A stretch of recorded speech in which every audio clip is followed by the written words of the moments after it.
Americans are getting mugged with every visit to the pharmacy window, and it is long past time to get them relief. Moreover, it's also past time to cut the costs pushed off onto American consumers by these middlemen in our economy and in the prescription area. They're known as pharmaceutical benefit managers. A second example is energy and climate. Americans are spending huge amounts of money on gas and electricity. Putin's genocidal war in Ukraine is driving prices even higher. Oil and gas companies are raking in huge profits and handing out big checks to executives and announcing stock buybacks that benefit wealthy shareholders. All the while, the climate crisis grows around us. Bigger and hotter wildfires, stronger and wetter hurricanes, and longer and more punishing droughts. So it's a 1-2 punch. Americans pay more for gas, and they're paying more for the consequences of these unnatural disasters. I bet a lot of Americans would be interested in a plan that would lower their energy costs, make Putin poorer, and prevent climate catastrophes all at the same time. That's a big priority for Senate Democrats, beginning with the Clean Energy for America Act, which passed this committee. The bill, for the first time, uses a technology-neutral approach to taxes, and it would put our country on a path to cut emissions in half by 2030. One recent analysis found that our bill would save the average household $500 per year. And the legislation, for the first time in the history of the Finance Committee, stipulates that the more you reduce carbon emissions, the bigger your tax savings. There's also interest in ensuring that oil and gas companies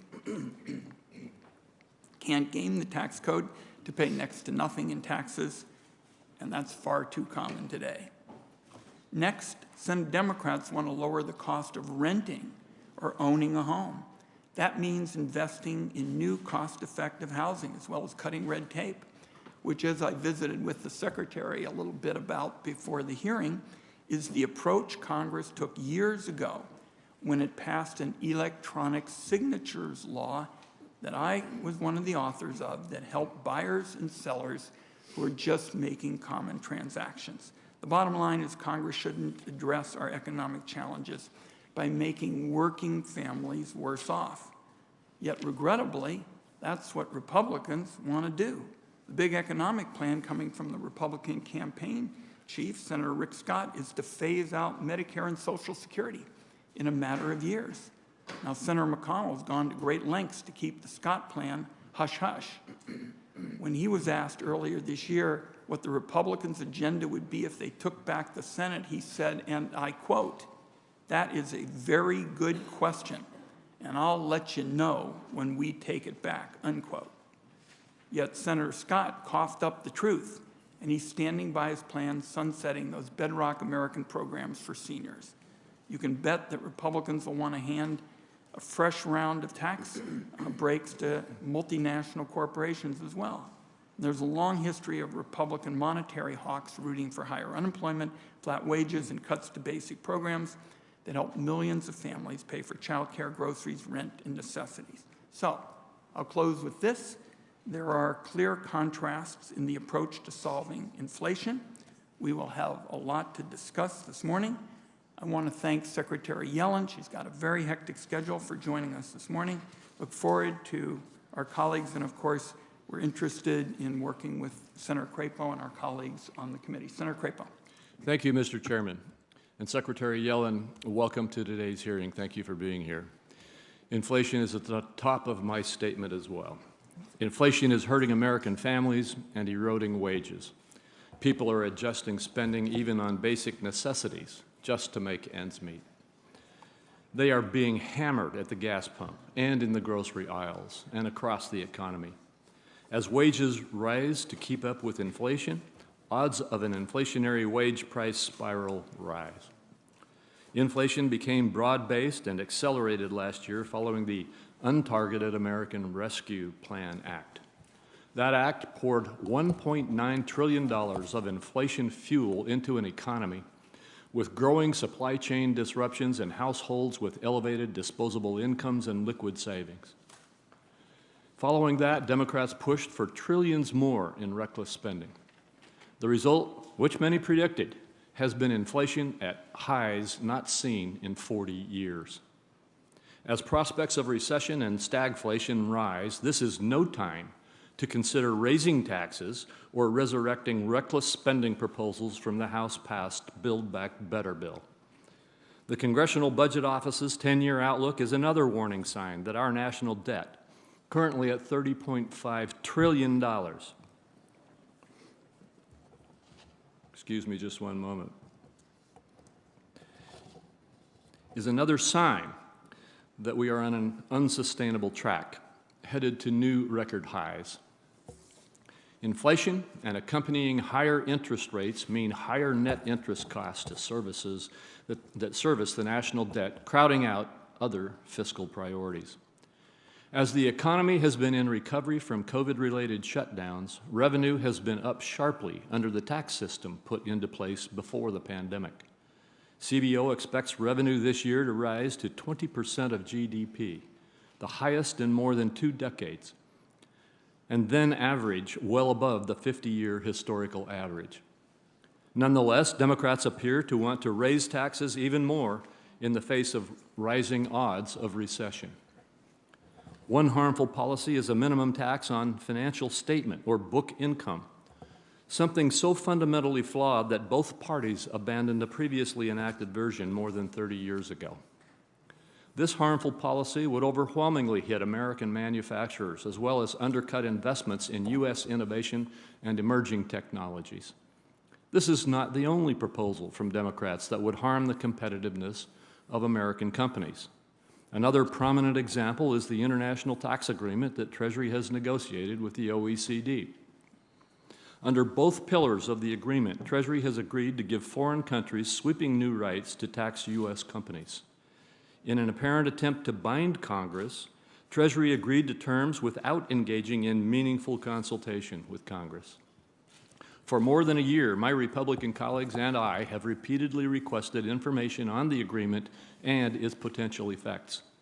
Treasury, however, has repeatedly declined to provide any analysis of the effect of the agreement on U.S. businesses or U.S. revenue or the U.S. economy overall.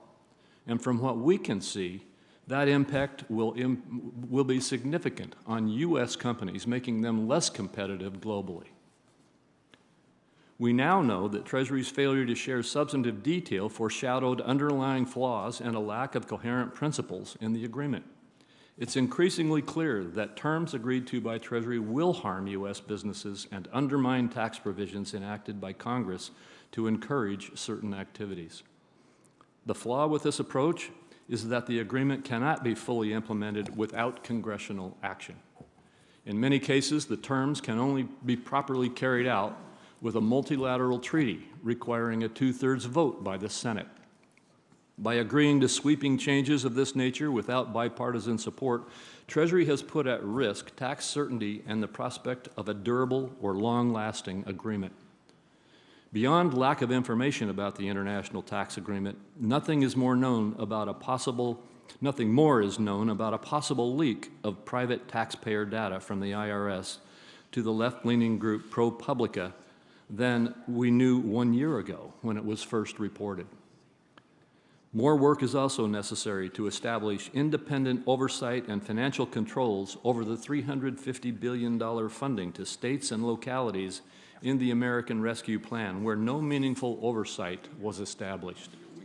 Treasury must also be willing to consult Congress on debt management, which it has thus far only been comfortable doing with Wall Street and the Federal Reserve. The committee, which is Treasury's authorizing committee, deserves more transparency and accountability from Treasury than we have been receiving.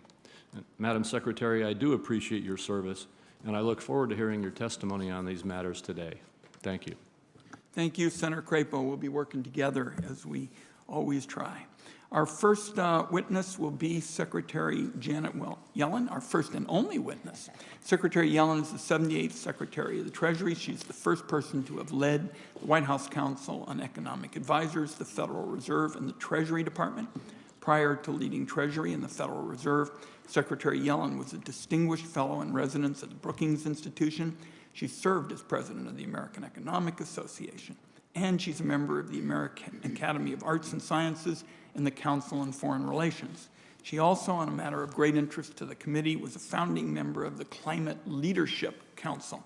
We're very glad to have you, Secretary Yellen. Colleagues, today we're really going to be focused on moving expeditiously. The Secretary has a hard stop at 12:45, and please proceed, Secretary Yellen. Thank you. Chairman Wyden, Ranking Member Crapo, and members of the committee, thank you for inviting me to discuss the administration's budget proposals. This budget prioritizes essential investments in education, medical care, and affordable housing, alongside tax reforms that enable deficit reduction and prioritize a fairer tax system. Over the past year and a half, we've experienced a robust recovery characterized by strong economic growth, historically low unemployment, and high household saving rates.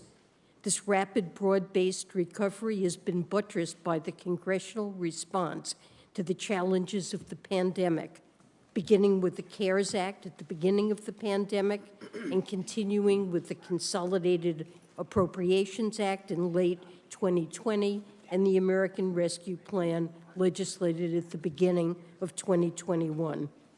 As President Biden said last week, we now are entering a period of transition from one of historic recovery to one that can be marked by stable and steady growth. Making this shift is a central piece of the president's plan to get inflation under control without sacrificing the economic gains we've made. We also managed to avert the far worse outcomes that were forecast at the beginning of the pandemic in 2020. After the onset of the pandemic, CBO forecast that unemployment would exceed 9% in 2021. Now we're experiencing historically low unemployment. We're also witnessing sharp reductions in the budget deficit, with CBO recently forecasting the largest nominal reduction to the federal deficit in history. According to their projections, the deficit as a share of the economy this year will be at a lower level than CBO projected before the American Rescue Plan passed. Still, we currently face macroeconomic challenges, including unacceptable levels of inflation, as well as the headwinds associated with the disruptions caused by the pandemic's effect on supply chains and the effects of supply-side disturbances to oil and food markets resulting from Russia's war in Ukraine.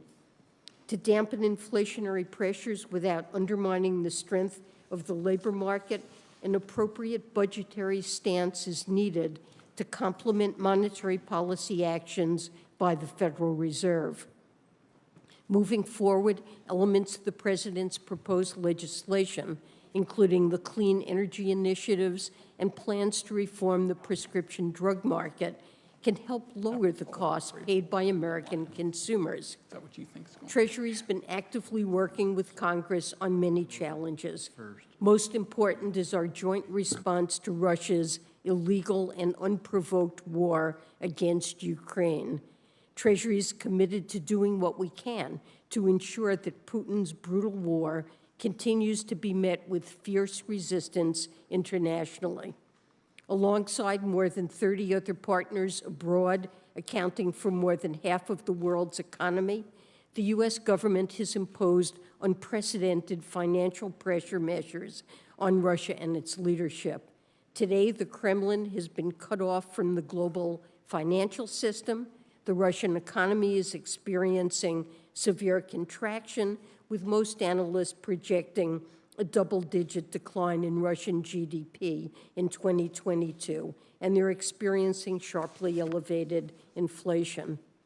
We're grateful for the strong support of Congress in this endeavor, including its recent provision of $40 billion in security, economic, and humanitarian aid to the people of Ukraine. Our joint resolve is essential to supporting the people of Ukraine against this brutal invasion of their homeland. Over the past year and a half, we have successfully collaborated with Congress on the bipartisan infrastructure bill, a bill designed to do the hard generational work of building a more dynamic, structurally sound economy by smartly investing in the future. The law will rebuild America's roads, bridges, and rails, expand access to clean drinking water, ensure every American has access to high-speed internet, and invest in communities that too often have been left behind. However, our work isn't done. Building a fair and stable tax system that promotes broadly shared growth is important to both adequately funding investments and to reducing deficits and debt. I look forward to working with Congress to ensure that we continue to make progress in this regard. In the administration's fiscal 23 budget, we suggest smart, fiscally responsible investments, cutting deficits and keeping the economic burden of debt low. The budget's investments are more than fully paid for through tax code reforms requiring corporations and the wealthiest Americans to pay their fair share, closing loopholes and improving tax administration. Finally, it's no secret that I'm keenly focused on moving forward on the global agreement on the international tax reform, including a global minimum tax that will level the playing field and raise crucial revenues to benefit people around the world.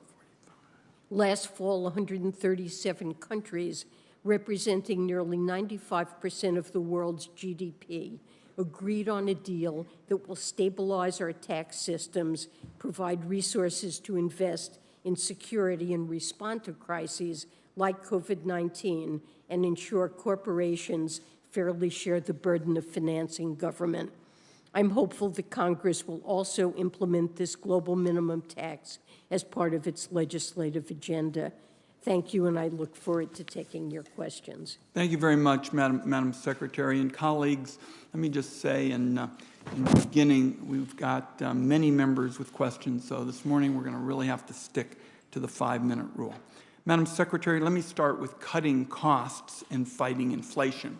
Some of my Republican colleagues have proposed increasing taxes on 75 million middle-class families by almost $1,500 this year alone, and on nearly half of small business owners. Instead of taking money out of these taxpayers' pockets, President Biden and Democrats propose to lower the cost of energy, health care and prescription medicine, child care and housing. We would also reduce cost pressures by making the wealthy and large corporations pay their fair share. In particular, the President and I believe strongly that billionaires should not be able to use current tax laws to pay little or no taxes for years on end. So my question, Madam Secretary, to start us off, is how would these policies reduce costs for middle-income families? Thank you, Senator Wyden. The President supports measures that Congress legislating measures that would ease the burden on lower and middle-income families. This would involve, for example, continuation of the child tax credit, lowering the cost of prescription drugs,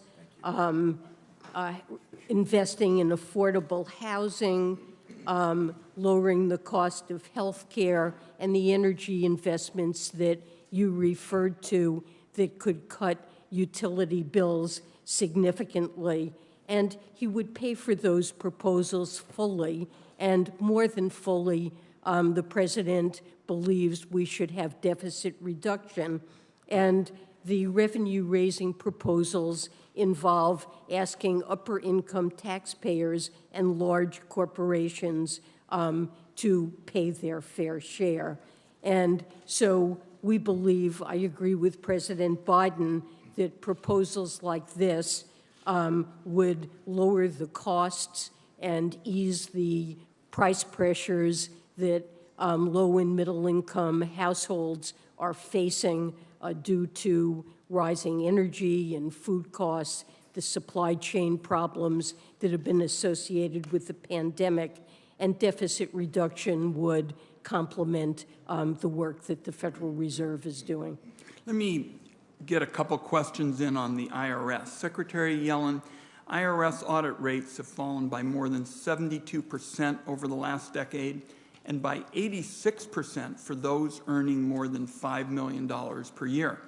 This lack of oversight, in effect, is giving the high flyers a free pass to cheat. The IRS estimates that we're losing about $600 billion each year from taxes that are owed but not paid. The IRS commissioner testified that our losses could be as high as $1 trillion a year. The president is requesting $80 billion for the IRS over 10 years. According to the Congressional Budget Office, this investment would raise over $200 billion in revenue, primarily from high-income tax cheats. Can you talk a bit about why this is a smart investment and how it would help fight inflation? Well, tackling that $600 billion annual tax gap is absolutely important in ensuring fiscal responsibility. It would generate substantial revenue in a manner that's efficient and fair. It would enable deficit reduction and help ease price pressures by providing the funding, a part of the funding we need for the urgent fiscal priorities we discussed. More broadly, the IRS is an agency that entered the pandemic without the funding that was in any way needed to navigate the challenges that they faced. It's remarkable that they were able to perform as well as they did in getting out child tax payments and the economic impact payments, but we absolutely have to invest in the IRS to close that tax gap, which reflects opaque sources of income, mainly by high-income earners that are not taxed. Wage payers who earn W-2 income really pay their fair share, and they need the resources to serve taxpayers, to be able to answer their phones, to be able to ensure that they receive the payments that they're due, and they need to modernize their technology, which is really the oldest, dating back to the 60s in the federal government. My time has expired, Madam Secretary. If my colleagues haven't asked it, I'll ask it for the record, but particularly this backlog situation, Oregonians who filed paper returns this year are wondering if the IRS has lost them. Some are desperately in need of that tax refund to pay bills. I'll talk to you about it further. Senator Crapo. Thank you, Mr. Chairman. And Secretary Yellen, you've heard from both Senator Wyden and me today about the significant pain Americans are suffering because of inflation that has accelerated and become broad-based following the enactment of the American Rescue Plan last year. Democrats are claiming that Republicans are trying to raise taxes. Nothing could be further from the truth, when the reality is that as we speak, the Democrats are trying to negotiate a new massive plan that would raise taxes significantly. Do you believe that it would be prudent fiscal policy to increase taxes or engage in more stimulus spending with an economy facing the prospects of stagflation? Senator Crapo, thank you for that question. As I indicated in my response to Senator Wyden, I believe there's a lot that Congress can do to ease the cost burdens that households are experiencing. With respect to energy, the administration has done everything that they can to bring down energy costs, for example, through an historic release of 1 million barrels a day from the Strategic Petroleum Reserve, and energy prices, gas prices, while very high, have risen a lot. They would be higher without that.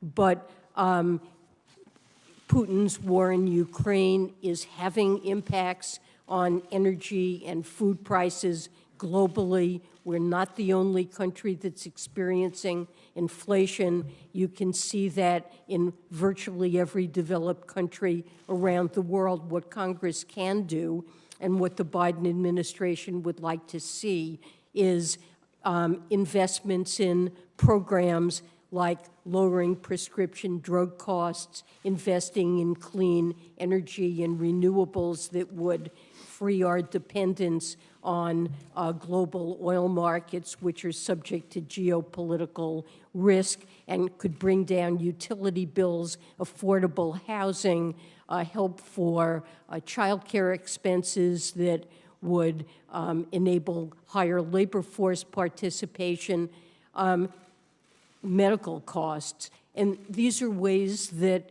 the Congress and the administration can address, bring down some of the costs that households face. And it's appropriate to pay for it, or more than pay for it, to have deficit reduction. We're supportive of deficit reduction and think that asking high-income taxpayers and corporations to pay their fair share is the right way to finance those investments. And what I heard you say is that it is okay to raise taxes right now and that it is proper to have more stimulus spending to deal with this crisis. I just have to say I disagree with you on that. What I also didn't hear you say was that we should increase our production, our domestic energy production, rather than depressing our domestic energy production. Do you continue to believe that the President's policies with regard to reducing our capacities to develop our own oil and gas reserves and potential is the appropriate approach to this? You mentioned taking from our strategic petroleum reserves, which I think weakens us, but you didn't mention increasing our domestic production of energy. Well, oil production in the United States fell during the pandemic. I think that oil producers didn't anticipate the strength of the recovery and the fact that oil prices would recover. And they certainly do have incentives now to increase oil production. They're sitting on thousands of leases on federal lands that they have not yet drilled, and certainly can do so. But the permits for proceeding on those leases are not being facilitated. I mean, the President's executive orders have shut down the Extel pipeline. They have stopped the issuance of more leases. They've stopped the progress on the permitting of those leases, stopped the offshore oil production. The fact is we were energy independent, and now we are not, and it's not the result of the failure of our capacity. You know, we may be energy independent, and we're actually exporting oil, but we're part of global oil markets, which are subject to geopolitical influences. And given the global nature of these markets, it's virtually impossible for us to insulate ourselves from shocks like the ones that are occurring in Russia that move global oil prices. And look, over the medium term, the critical thing is that we become more dependent on the wind and the sun that are not subject to geopolitical influences, and passing clean energy credits that will boost non-renewables is, I think, really critical to addressing climate change and our energy costs for households going forward. Madam Secretary, my time has expired, but I wanted to get into the OECD information, and maybe either in this hearing or following, we will be able to have the opportunity to discuss the fact that there are serious concerns about the impact on our economy of those changes that are being negotiated by Treasury. Thank you, Senator Crapo. Senator Stabenow. Well, good morning, Madam Secretary. We're so glad to have you with us. I do have to say, just on the issue of gas prices after waiting for a long time to have enough chips in this country to finally get my electric vehicle. I got it and drove it from Michigan to here this last weekend and went by every single gas station, and didn't matter how high it was. And so I'm looking forward to the opportunity for us to move to vehicles that aren't going to be dependent on the whims of the oil companies and the international markets. Madam Secretary, let me just back up a second, because when President Biden came in, he really inherited a mess. And the reality is that even starting with the deficit, that 30% of all the publicly held debt in the country was created during 4 years of President Trump, including the largest tax cut for rich people and corporations. And so huge, and thank you for bringing that down. That deficit is now coming down faster even than we would have hoped. But there was no system for distributing vaccines. Children weren't in school. We didn't have testing, let alone home testing. We didn't have medicines. I mean, small businesses and restaurants and theaters, everyone worried about were we going to be able to save lives and get through this. The good news is we did. And a big piece of that was what was done in the American Rescue Plan to make sure we have vaccines and could help children get back in school and help our restaurants and help people survive and so on. So I want to just reiterate the fact that based on all of that effort, we've seen the U.S. add 8.7 million jobs since President Biden took office, including 545,000 manufacturing jobs, which I'm particularly excited about. Business investment up 20%, more small business applications in 2021 than in any previous year. So that's good news. Here's the challenge that we know, and which we're all talking about now. Despite all this great news, when you have a global supply chain, and we're not getting enough of those chips for automobiles, and we have consolidation in the food industry, and we have all these other issues. People have more savings, they want to buy things, but the things aren't there to buy. And that's supply chain breakdowns, and that leads to inflation, which is where we are right now, which is what we're all talking about, which is very real for everyone. I mean, the exact story is different in different parts of the economy, but the bottom line is that people have more savings to buy things, not enough things to buy, prices go up, and so here we are. You didn't create that, President Biden didn't, we didn't. It was the result of what has happened in this global economy, frankly, that I think we need to rectify by bringing jobs home, making more things in America, and so on, which I appreciate the Biden administration doing. So if you could just take a moment to speak a little bit more about what you believe we need to be doing in Congress to help bring those prices down. It's great political theater to point and just say, oh, prices are up. And my reaction is, duh, they're up for everybody. The question is, what are we going to do about it? And that's going to take bipartisan support to get that done. So could you talk a little bit more about what we should be doing to help bring those prices down? So let me say, I think that bringing inflation down should be our #1 priority, and President Biden, in an op-ed on inflation in recent remarks, has indicated that it is our top priority. We do have to recognize the Federal Reserve is charged, has an important role to play, and they're committed to doing what it takes to bring inflation down. And President Biden is strongly supportive of the independence of the Fed and getting out of the way and giving them the room to do what they need to do. I think we can complement that by deficit reduction. But beyond that, the president has done what we can to address supply chain challenges. And as discussed with Senator Wyden, Chair Wyden, that I believe Congress, the president believes Congress can do a lot to mitigate some of the most important and burdensome costs that households face, whether it's that they can't find affordable housing, that prescription drug prices are too high, and we can address that while also raising revenue for the government, whether it's high healthcare costs or high energy costs, by making the investments in renewables that are necessary to bring down utility bills and shield us from geopolitical developments that provide shocks to our economy. These are things that Congress can do, and in the course of doing that, we'll expand the supply side of our economy because while we know private investment is one important investment we need to make to improve the economy's potential, there are others. Infrastructure, investment in people, in education, in training, investment in child care and early childhood education, elder care that would enable greater labor force participation.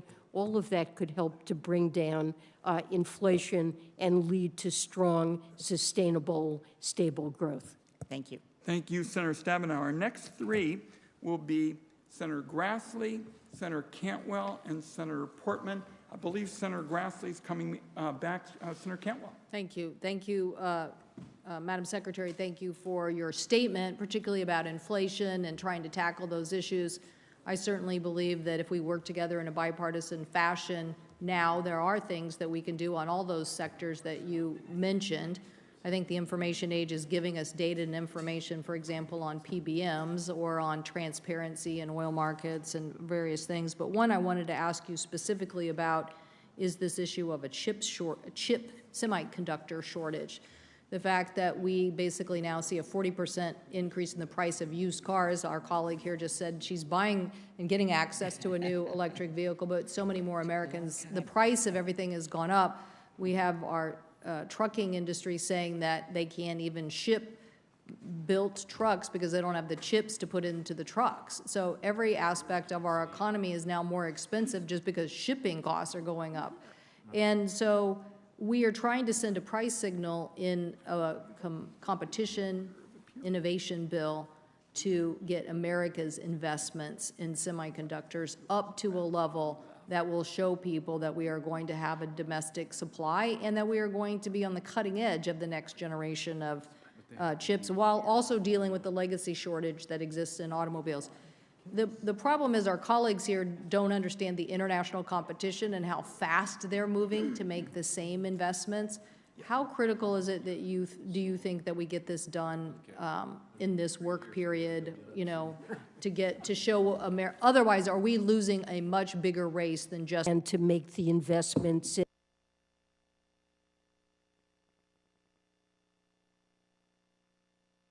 in semiconductors that will keep the United States in the lead in this critically important industry, and to make sure we have the capacity to produce advanced chips at home.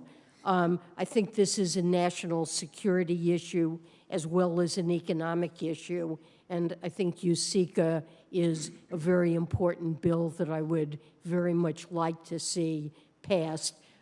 We found ourselves in an almost unimaginable situation where the pandemic resulted in such an explosion of demand for chips globally as people switched increasingly to digital work and communications, that our auto factories found themselves unable to get the chips. And so here you have something that's caused a significant piece of the inflation we face that really results from structural shifts induced by the pandemic and insufficient capacity at home to build semiconductors. So I think this is a critically important investment. So you're just to be clear on that point, you're saying the chip shortage has added to our inflation woes? And Absolutely. Look, I believe about a third of U.S. inflation is new and used cars, and manufacturers have been forced to actually cut production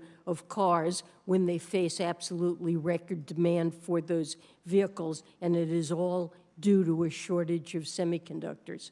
well, and since this market is so strong, it gets a little confusing to people, but at $20 billion a pop to build a foundry, most companies don't have $20 billion sitting around. And so the international chase to get that industry in those countries I just, I don't know if you think this is a seminal moment for us in this level of investment. I just see what's transpired with us going down in production over the last decade.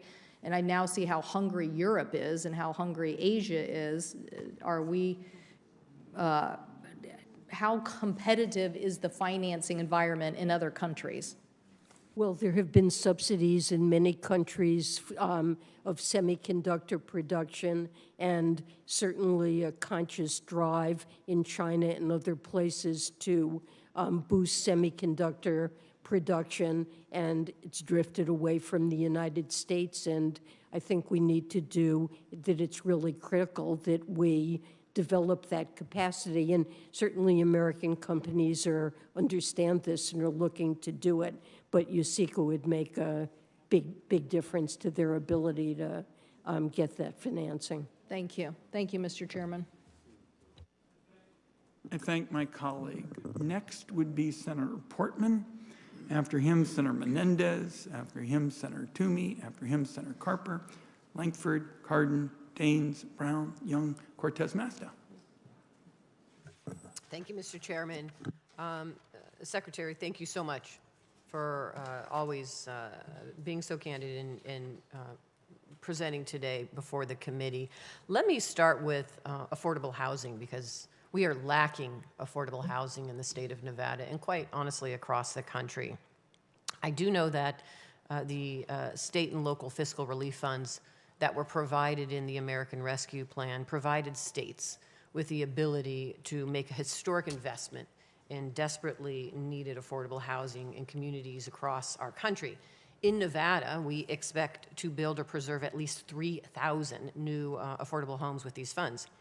It's very important that the American Rescue Plan funds leverage the nation's most reliable and impactful affordable housing production investment, which is the low-income housing tax credit. Here's my concern. I am concerned that in my state and some of the states across the country, they're not able to use the funds that they were received through the state and local fiscal relief funds to leverage those against the low-income tax housing credit. So my hope is that the administration, and particularly Treasury Department, will help us clarify to those states that how those funds can be used for that leverage. And I'm curious your thoughts on that process. Well, we are absolutely encouraging the state and local relief funds to be used for affordable housing. And actually, recently we published a fact sheet that explains practices that we have found promising and highlighting some of the ways in which these funds are being used for this purpose. But certainly we are strongly encouraging that these funds be used to boost the affordable housing.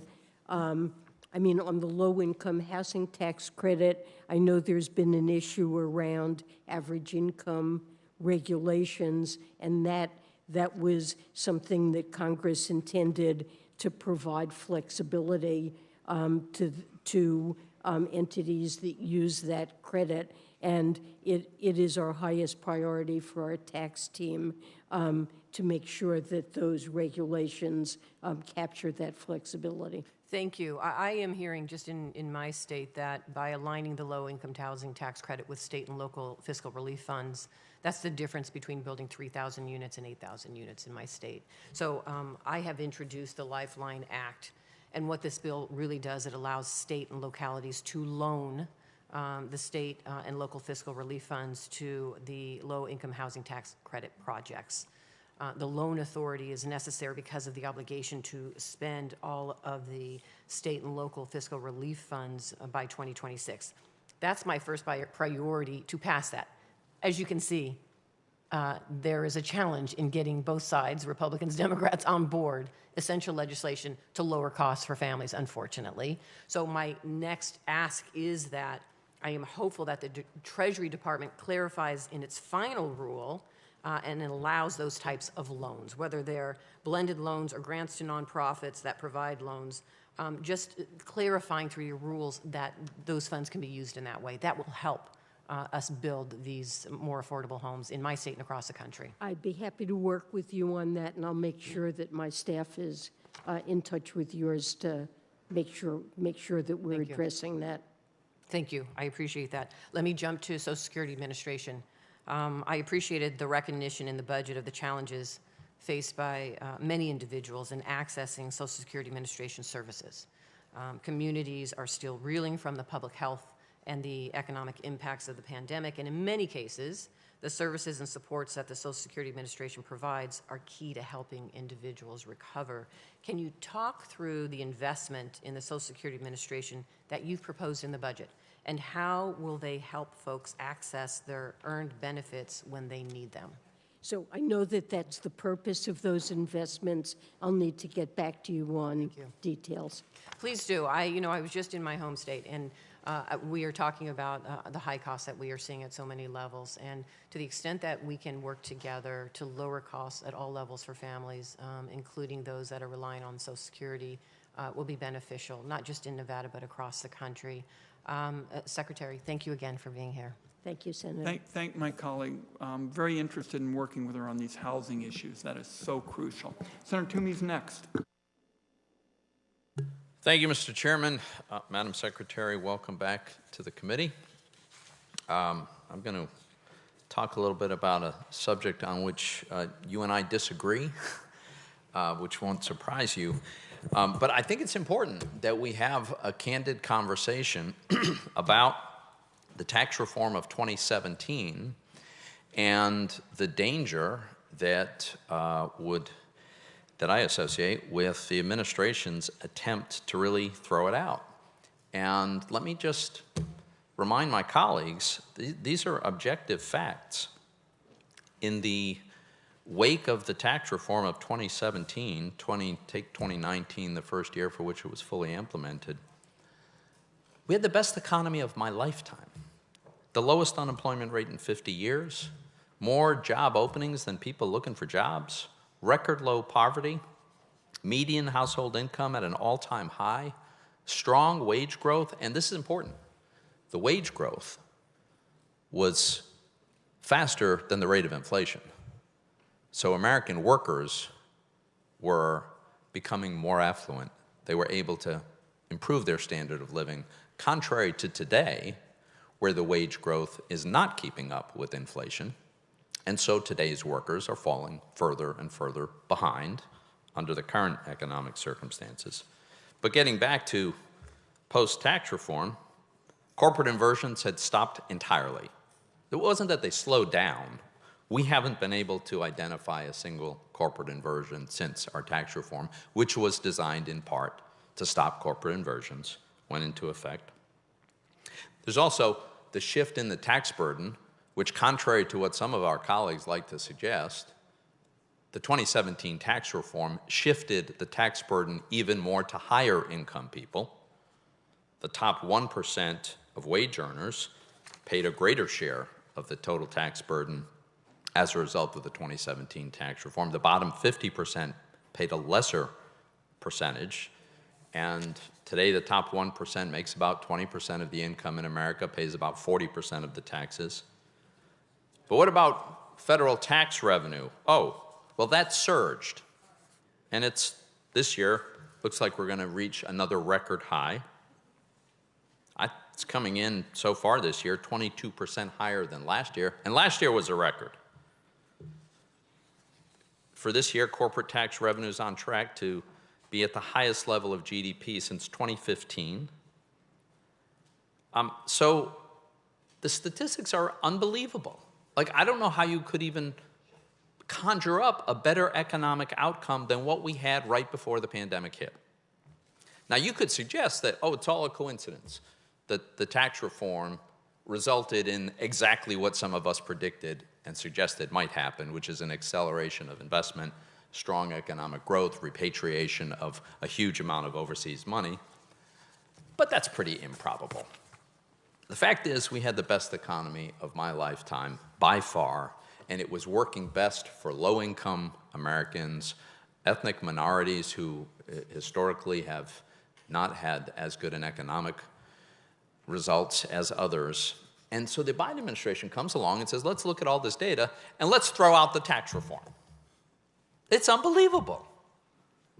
But my understanding is that apparently is still on the table out of, in part, this concern that if we don't do this two-pillar tax reform that I know you've negotiated, Madam Secretary, we have what you characterize as a race to the bottom, which to me is competition among countries to have an attractive environment for investment.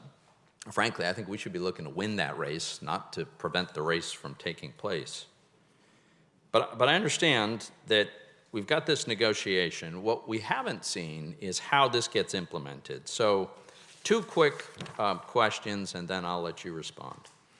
First, I'm very concerned about the impact that the proposal will have on American competitiveness. My understanding is that the Treasury Department has run an analysis, has data about the impact on American business if the tax reform that you have proposed would go forward. So I'd like to know when we can get access to that data. That's my first point.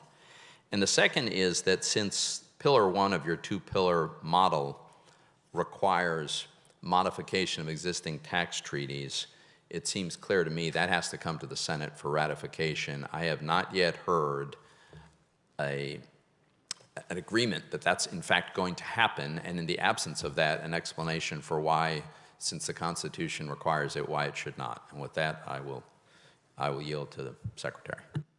Well, just very quickly, with respect to access to data, of course, the data relating to Pillar 2 is available, and that was included in the House-passed bill and scored by JCT. So I think you must be referring to Pillar 1 Right. and the impact that that would have. And what I would say there is that it could go either way, depending on the details which have not yet been decided in the Pillar 1 negotiations. The impact on fiscal revenues will be small. Pillar 2 has a big impact. Pillar 1 will have a small impact. We're a very large market economy. We will gain revenue from our ability to tax foreign corporations that are doing business in the United States where we consume those services. We will lose some from revenue that's taxing authority that's reallocated to foreign countries. Net, it could be positive or negative depending on details that have not yet been worked out, and that's why we've not provided data. We will when those details are clearer. And the ratification process? And the ratification requires Congress's approval. I think there's no doubt about it, but the form that needs to take is still to be determined. Thank you, Mr. Chairman. Thank my colleague. Just so we're clear, one of the first things we stated at the outset is we've got Senate Republicans now proposing to increase taxes on 75 million middle-class families by almost $1,500 this year alone, and on nearly half of small business owners. Senator Carper. Thanks, Mr. Chairman. Madam Secretary, welcome. Very nice to see you. Thank you for your extraordinary service over the years. Madam Secretary, I don't know what you were doing when you were 29 years old. I was elected state treasurer of Delaware, and we had the worst credit rating in the country. We were dead last. I think we were tied with Puerto Rico, actually. We had no pension fund. We had no cash management system. We had no cash. And I got to be state treasurer. I've been a vocal advocate for a fair and well-functioning tax system ever since that day, and I still am. One way to achieve this goal is by making sure that the taxpayers don't have to jump through hoops to file their taxes. The IRS Free File program was established, as you know, for this very purpose, to help low and middle-income families file their taxes easily and without unnecessary fees. However, the program has not lived up to its potential, as you know. In recent years, Free File has faced a number of challenges. They include the withdrawal from the program of major providers, deceptive marketing from providers, and a low participation rate among eligible taxpayers. A recent GAO report, one that I actually requested, recommends that the IRS work with relevant stakeholders to develop additional options for free online filing of tax returns. My question is this: what steps should we here in the Congress and the IRS take to improve accessible and affordable tax filing options for the American people? So let me say that I totally agree with you that filing taxes can be costly, complicated, and time-consuming for American families. And there's a study that shows it takes 17 hours on average and costs about $230 to complete a tax return. And it's very worthwhile, and we are exploring options to reduce these burdens. On top of that, I'd like to add what's also important for American families is to be able to access payments that they're entitled to, whether it's the EITC or child tax credits or economic impact payments. That's another way in which they interact with the IRS, and it's important that we make tools available that make that easy and get those payments to the families that are entitled to them. But, you know, the fundamental problem we have here is that the IRS is just horrendously under-resourced. I think it's miraculous that Would you say that again? Say that one. That bears repeating. Just say it again. The IRS is horrendously under-resourced. It has fewer staff than it had, I believe, 40 years ago. And our economy has grown in size. It's operating with technology from the 1960s, using a programming language that is archaic and is no longer taught in any school in the country. And it doesn't have the resources it needs. And the pandemic was a huge hit to it, left it with a huge backlog of returns and information that had to be processed that is really top priority. We then asked it to get out 3 different economic impact payments, child tax payments on a monthly basis, and it's amazing that they were able to do it. So I think this is important. We're looking at it. I agree this is something that the IRS needs to do. But if we want to ask it to do these things, given all the other burdens, we really have to, and I think it should be very high priority for Congress to give the IRS the resources it needs, not to mention closing the tax gap. I'm Tom Carper, and I approve this message. Thank you. Thank you, Senator. One second question, short one. Secretary Yellen, how can common sense reforms to estate and gift taxes make our tax code fair and more fiscally responsible? I believe there are loopholes there that should be closed. We put out a number of proposals relating to estate and gift taxation in the Green Book, and we're exploring ideas where we believe that we can curtail some techniques that are used that we can do under existing authority. Agree with you.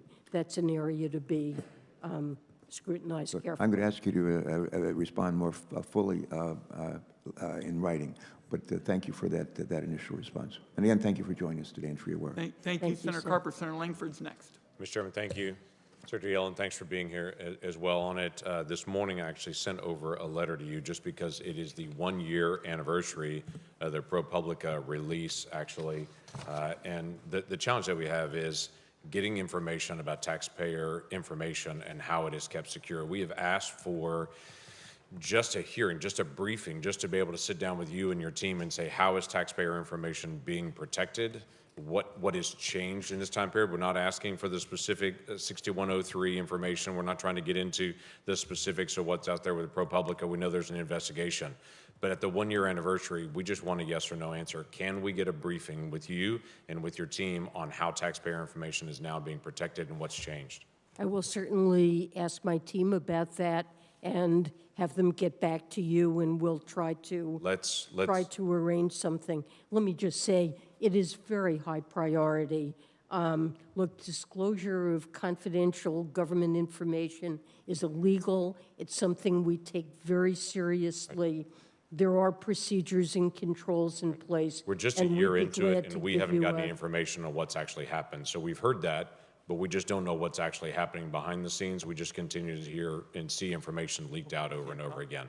So we want to get as much information as we can on it and what's being done, how things have changed. Absolutely. I don't think that there's information that's being leaked out over and over again. If there is, I'm certainly not aware of it. Well, thank you. We'll follow up on that. We would like that briefing time on the OECD question on this. This is a challenge for us as we're just trying to keep flow of information as well of what's actually happening on it. In this case, I'm going to show you a map real quick. In this case, we've got an American company. This American company has done everything we've asked them to do based on tax policy. Their jobs are here. Their intellectual property is here. Their research and development is all being done here. They've done all that according to our tax code that Congress has passed to incentivize that. Now, all these countries in the dark blue will have leverage over those American companies that are following our tax law to be able to determine how much they're going to now pay overseas. So if China or the UK gives a subsidy instead of actually having R&D credits on it, then suddenly these American companies following American law are now going to pay more. So our concern on this OECD agreement that's happening is it seems to be structured to incentivize companies to move their IP internationally or to move their R&D internationally. That would allow them to be able to balance out their tax portfolio. Help me understand where I'm wrong on this. I don't understand that. I mean, we are the only country that imposes any minimum tax on the foreign earnings of our multinational corporations. It's currently at 10.5%, but on a blended rather than country-by-country basis. No other country does this, and what this global deal is going to do is to force every other country around the world that signed up, 137 countries that have signed this agreement, to impose a minimum tax on their corporations, on their overseas earnings of at least 15%. But our understanding of this is they'll impose that 15% minimum, and then they'll actually take out things like their subsidies, where our credits that have been passed in law won't count on that, but their subsidies will. Many of our credits will count on that. But their subsidies won't, yeah. Well, it's structured so that direct subsidies aren't counted, whether we give them or they give them. Right. But on the tax side, it does count. But we certainly would work with Congress to make sure that the benefits that Congress intended, the business credits, are structured so that they will be available. So yeah, that is reassuring to hear, because we've not had this sense of working with Congress through this process. It seems to be a deal that's negotiated everywhere else, and it's coming back to us last. Obviously, according to the Constitution, revenue changes have to be done through Congress and have to be voted on here. There seems to be an incentive to be able to move to something very different. This is the same thing we're dealing with the foreign tax credit piece right now. The foreign tax credits, the regulation was actually put out in January. A lot of companies, including companies in my state in Oklahoma, are really struggling to be able to understand that. We've had folks from Treasury that have come out and said more guidance is needed, but it seems to be the train is still moving, and they're still trying to figure out only with an audit at some future date if they were following the rules or not on this, because the guidance has not actually come out on time. So can you help me with the foreign tax credit piece to know, is this going to be delayed, or is this still going to be implemented this year when there's not guidance, but there's been a change, and it's been a change that's been different than what's happened for decades? Well, we have issued a regulation, But no we guidance. do understand that there are some issues that businesses have around it, and we certainly wish to work with you to address those. Will it be delayed, the implementation, until they get guidance? Time of the gentleman's expired. Let's get an answer to this. I don't think it will be delayed, but we will work to address issues with it. I thank my colleague. Senator Cassidy's next. Madam Chair, several things. Madam Secretary, I'm sorry. Social Security is going insolvent. The administration has not proposed anything to address the insolvency. Is there going to be a plan coming forward from the administration to address Social Security insolvency, which is, I think, 12 or 13 years away now, with all the implications of further delay makes it harder to address? Well, so we gained 1 year in terms of the life of the Social Security fund, how long it continues to fund benefits. That was in the recent Yes, but Social that's, if you Security take a report. 75-year scoring, we've learned that it's going to be a $211 trillion deficit over 75 years. So saying that it's going to be extended 1 to 2 years seems almost, silly. No offense. So I do believe this is something, it's certainly true that it's not sustainable on a 75-year basis, and this is something that Congress and the administration should address.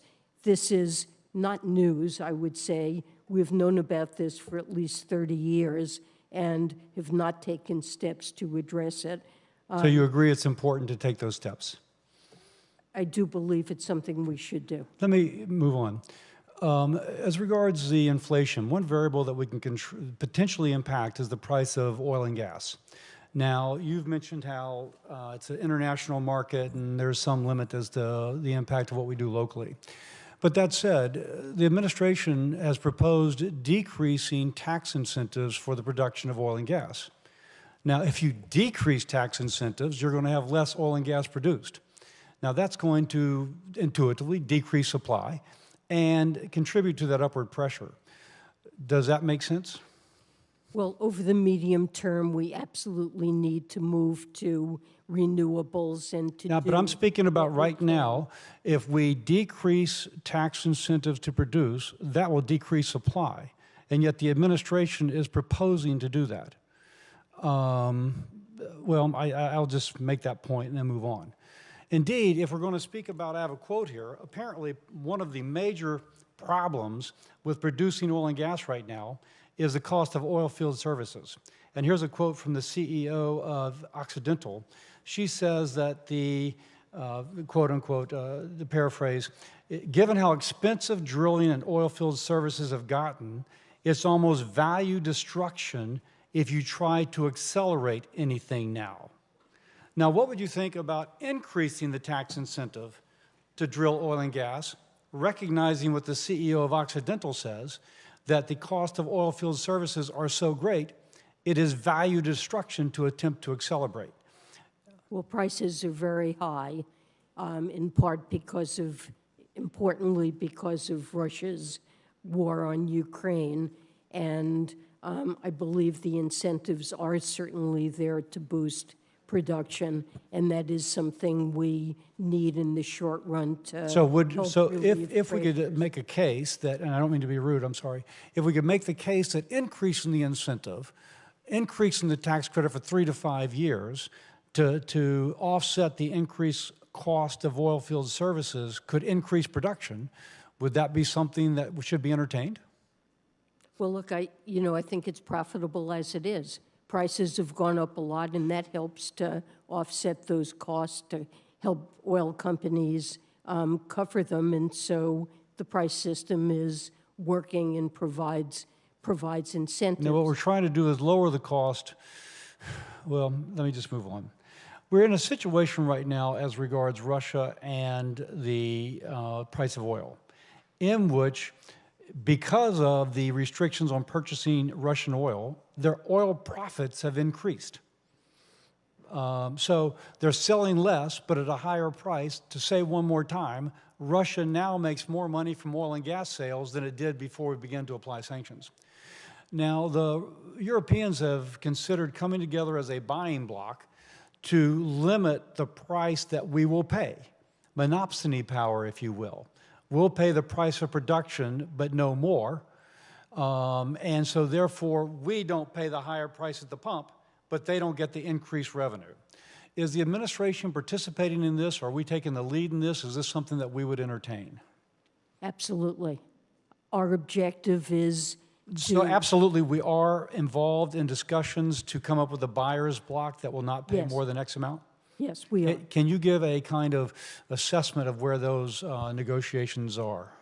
Extremely active. Senator- I think what we want to do is keep Russian oil flowing into the global market to hold down global prices and try to avoid a spike that causes a worldwide recession and drives up oil prices. But absolutely, the objective is to limit the revenue going to Russia, and the kind of strategy you suggest, there are different ways technically of accomplishing that, but it's certainly a desirable strategy The time to of the consider. gentleman's expired. Thank you. Thank my colleague. Senator Cardin. Thank you, Mr. Chairman. Madam Secretary, thank you for your service.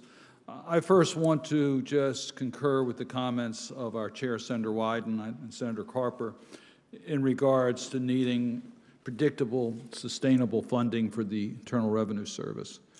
The budget that the administration has supported does that, but we need staying power here. I've been working with Senator Portman when we were both in the House of Representatives trying to modernize the IRS through resources for the level of service, for the fairness in enforcement. And I just really want to underscore the commitment needs to be there for a sustained period of time so the IRS can provide the level of service that Americans expect and provide the fairness in our tax code. But I want to question in regards to affordable housing. Over this work period, I was on the Eastern Shore of Maryland and Cambridge, looking at some of the challenges we have there for affordable housing. That's a rural area. We go to urban centers, rural areas, we have affordable housing issues. And there are several provisions in the administration's budget that I think are important that have bipartisan support. We could talk about the historic tax credits, which was used in regards to Cambridge. We can talk about the new market tax credits. Senator Blunt and I have introduced legislation that would extend and make permanent the new market tax credits. Low-income housing tax credits has been an issue that we've had bipartisan support. But I want to concentrate, if I might, on the Neighborhood Home Reinvestment Act that Senator Portman and I have introduced that's in the administration's budget that deals with the appraisal gap. There are neighborhoods in which you cannot refurbish homes because the market price makes it impossible to put that investment in. And the Neighborhood Home Reinvestment Act deals with that appraisal gap by providing a credit so that we can have a larger stock of affordable housing in communities that today are being neglected. So can you just share with the committee the priority of this administration in regards to affordable housing and specifically the Neighborhood Home Investment Act? Well, we're certainly supportive of that, and affordable housing, I think, is one of the most serious and growing challenges we face in this country, and the administration is trying to think of everything we really can to promote the building of affordable housing, the low-income housing tax credit, the New Markets Initiative, and other things that the administration can do internally to try to promote affordable housing. I would just underscore, as we talk about American families struggling today because of increasing pricing, housing is one of the key areas. We know we have a tremendous shortage. So I just hope that you would put a real priority on it. We have bipartisan support. We need not only for your support, but your active engagement in order to get this to the finish line, because we have strong support on this committee, and I hope that we'll see it in one of the tax bills that make it to the President's desk for signature. I want to talk about another tax issue that is moving in Congress. The House has taken action on retirement security, a pretty comprehensive bill.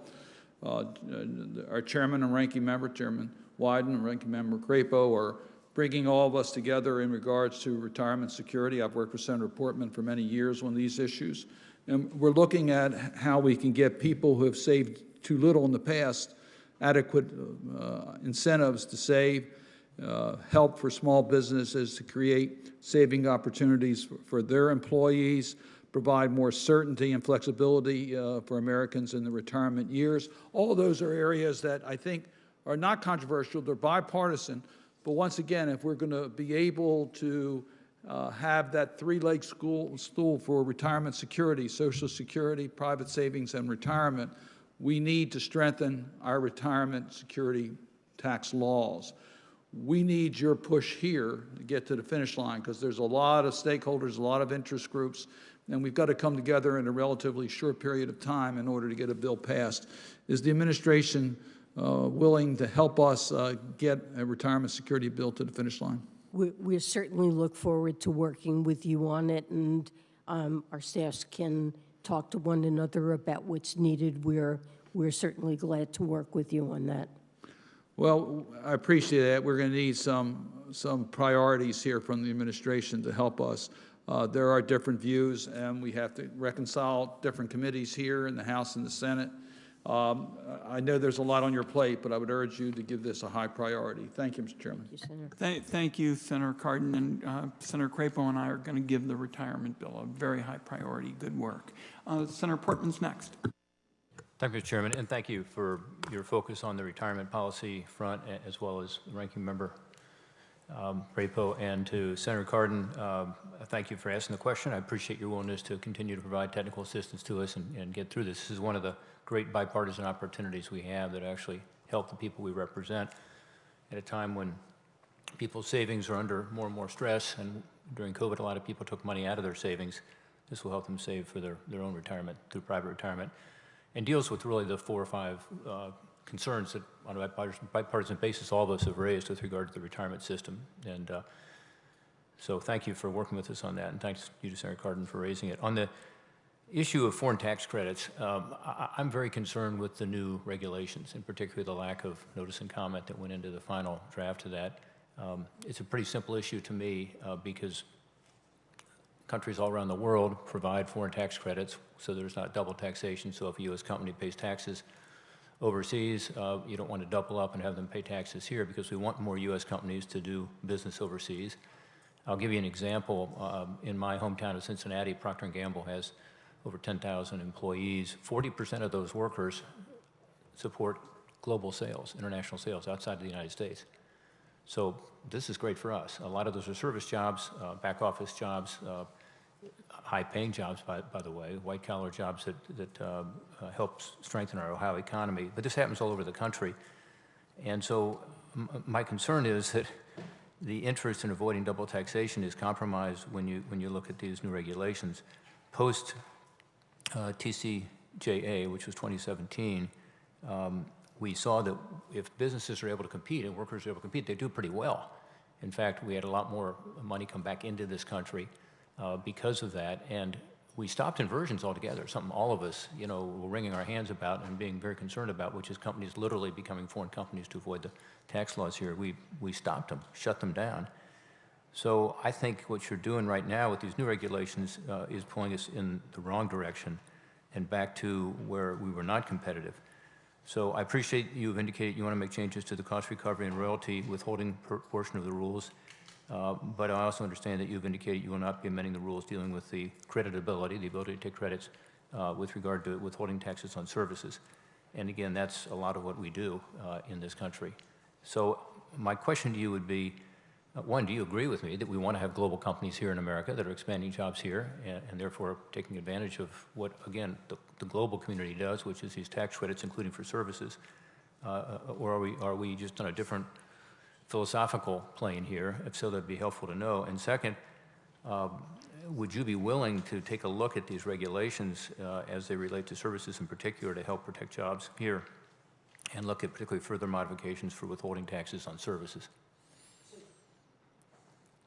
So let me say first, of course, we will look at any concrete suggestions that you have and work with you. We understand that there are concerns about these regulations, and we certainly will revisit them and look at comments. But philosophically, let me say, we think that these regulations are very important to protect critical interests of the United States.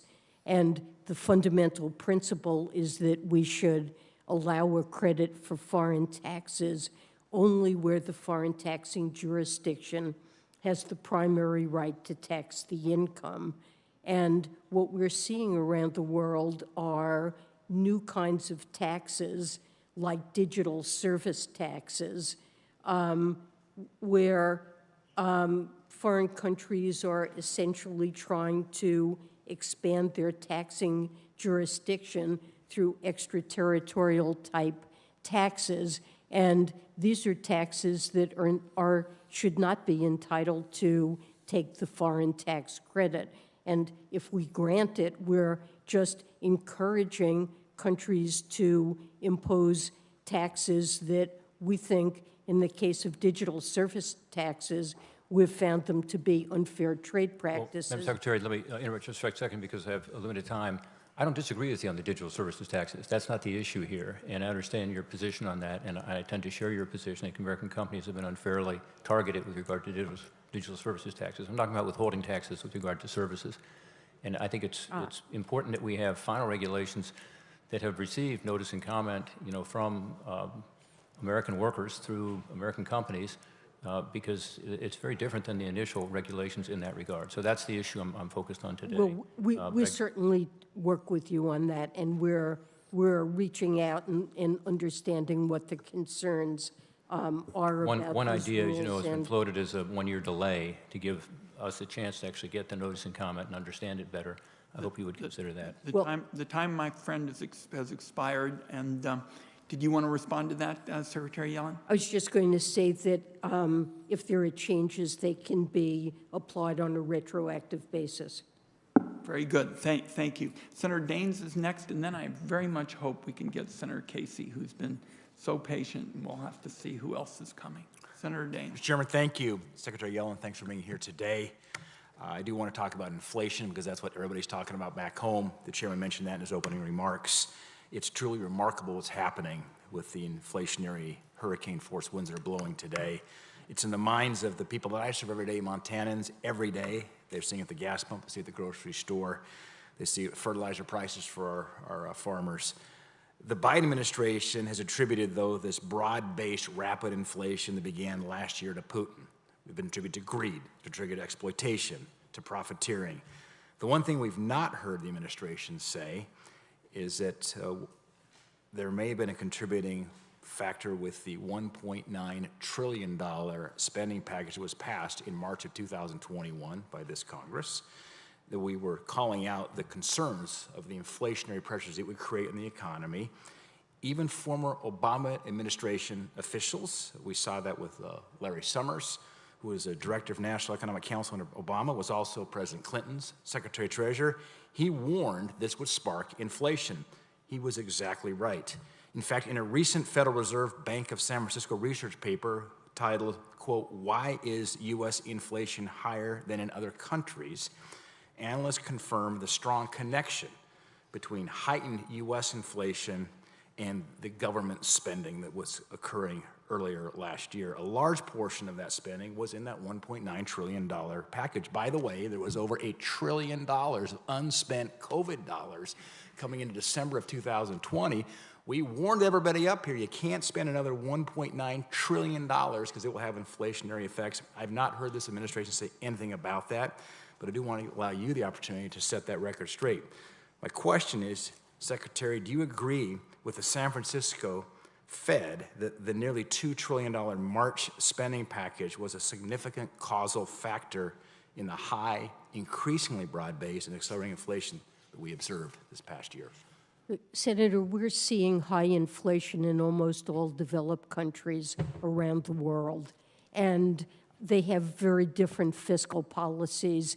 So it can't be the case that the bulk of the inflation that we're experiencing reflects the impact of the ARP. So was it a causal factor, would you say, that $2 trillion when we had $1 trillion unspent? So do the quick math here. It's about $3 trillion that was put into this economy from December through March of 2021. So I guess the way I see it is when President Biden was inaugurated, he inherited an economy with very high unemployment, and the Congressional Budget Office and other forecasters were envisioning that this could last for a very long time. And we had to address the possibility that this could be a downturn that would match the Great Recession. And so in designing a policy, there are various risks that need to be taken into account. Of course, inflation was one of them, but the overwhelming risk was that Americans would be scarred by a deep and long recession, and that they would lose the roofs over their heads and not be able to feed their families. Right. Well, I respectfully, I mean, if there was a forecaster who was worried about the high unemployment rates, that forecast was, I think, massively off, and we're seeing now the biggest challenge, of course, is just families cannot afford to keep food and fuel. Well, inflation is the number. There's no question. I don't disagree with you. I want to talk about OECD for a moment here and China's compliance. We've seen China's recent history of non-compliance with international agreements. I'm concerned that China's not going to play by the rules with this agreement. Whether they'll ever play by the rules becomes a question. Here is the question: what makes you confident that China won't similarly stonewall efforts under the OECD agreement to determine whether Chinese companies are in compliance? And this gets back to the SEC issues and so forth. So China agreed, was one of the 137 countries that agreed to comply with these rules, and we expect it to do so. But if it fails to do so, this agreement contains an enforcement mechanism that will allow the United States or any other country that has adopted the global minimum tax to impose taxes on China's companies that would be the same as if China had complied. So there is a tough enforcement mechanism in this deal, and if China doesn't comply, then the U.S. and other countries where Chinese firms do business will be allowed to collect the taxes on those Chinese firms, on their business outside China, that China hypothetically refuses to collect itself. Time of the gentleman's expired. Senator Grassley. You're next. I was hoping we could get Senator Grassley and Senator Casey, but we have had a number of colleagues coming in. Let me ask my colleague from Indiana, have you voted already? I have not, Chairman. Okay. I have not either. Well, the vote hasn't started. All right. We'll go with Senator Grassley, and then we'll go back to the regular order. Thank you. I can't remember that you've said anything about corporate greed being a cause of inflation, but several members of your political party have, and yet we have mainstream Democratic congressmen or economists reject the greed theory. Jason Furman called it a sideshow. Larry Summers said it was a diversionary. Benjamin Page said it was a red herring. And Catherine Rampel for the Washington Post referred to it as an inflation conspiracy theory. What is your opinion? Does corporate greed explain the broad-based price increases consumers are currently facing? Well, I guess I see the bulk of inflation as reflecting demand and supply factors, and on the supply side, we've had huge supply chain issues due to the pandemic and shifts in the pattern of consumption away from services and toward goods. We've had enormous increases in food and energy prices, partly reflecting Russia's war on Ukraine. I think and those are, to me, the key you're answering the question in a way that I'm glad you answered it, because I think that your answer rejects the corporate greed argument that we've been hearing. Next question, my concern with the current focus on so-called corporate greed is that it risks taking us down the failed roads of the 1970s. where we had price controls and windfall profit taxes. These policies led to rampant shortages, most notably gas lines around the block.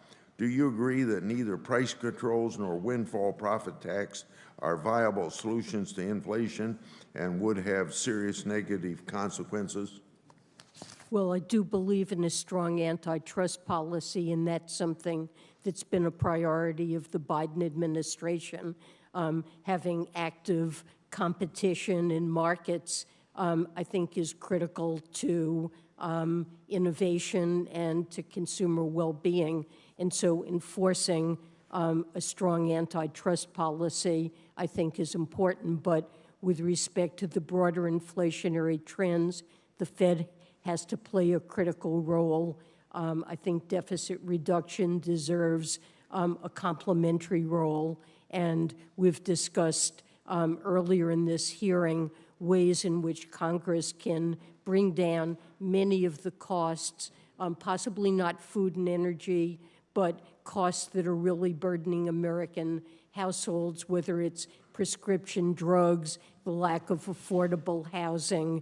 I think I take your answer as, with all the reasons you've given, that you're not advocating or thinking that price controls or wind profits taxes would have anything to do with fighting inflation. I'm going to yield back my time because I got to go over and vote.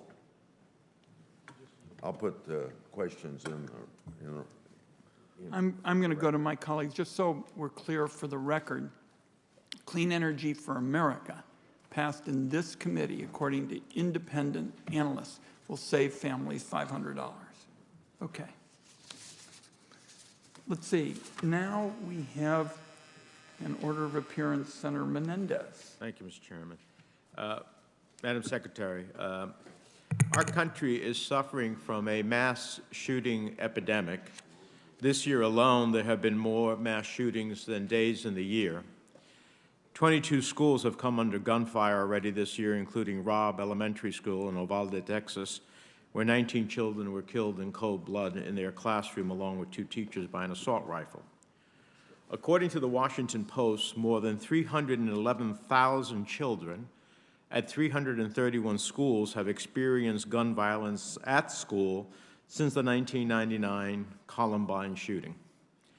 After decades of Republican obstruction to Democratic efforts to address this epidemic of school shootings, we are now learning the long-term cost of this trauma.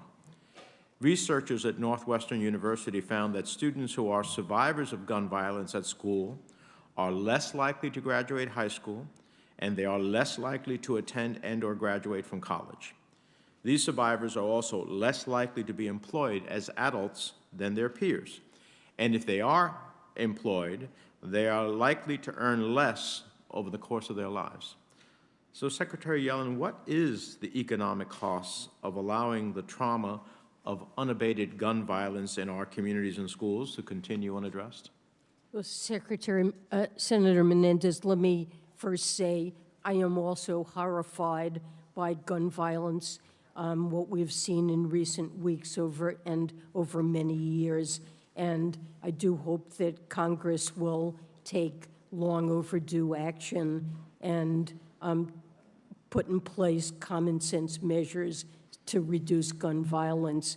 I'm not an expert at all on the psychological impact of gun violence on student learning or human capital accumulation, but and I'm not knowledgeable of the study that you mentioned, but I do know that there is a large literature in economics that documents that events that take place in early life in childhood can have a lifelong impact on life outcomes, on labor market outcomes, on psychological well-being.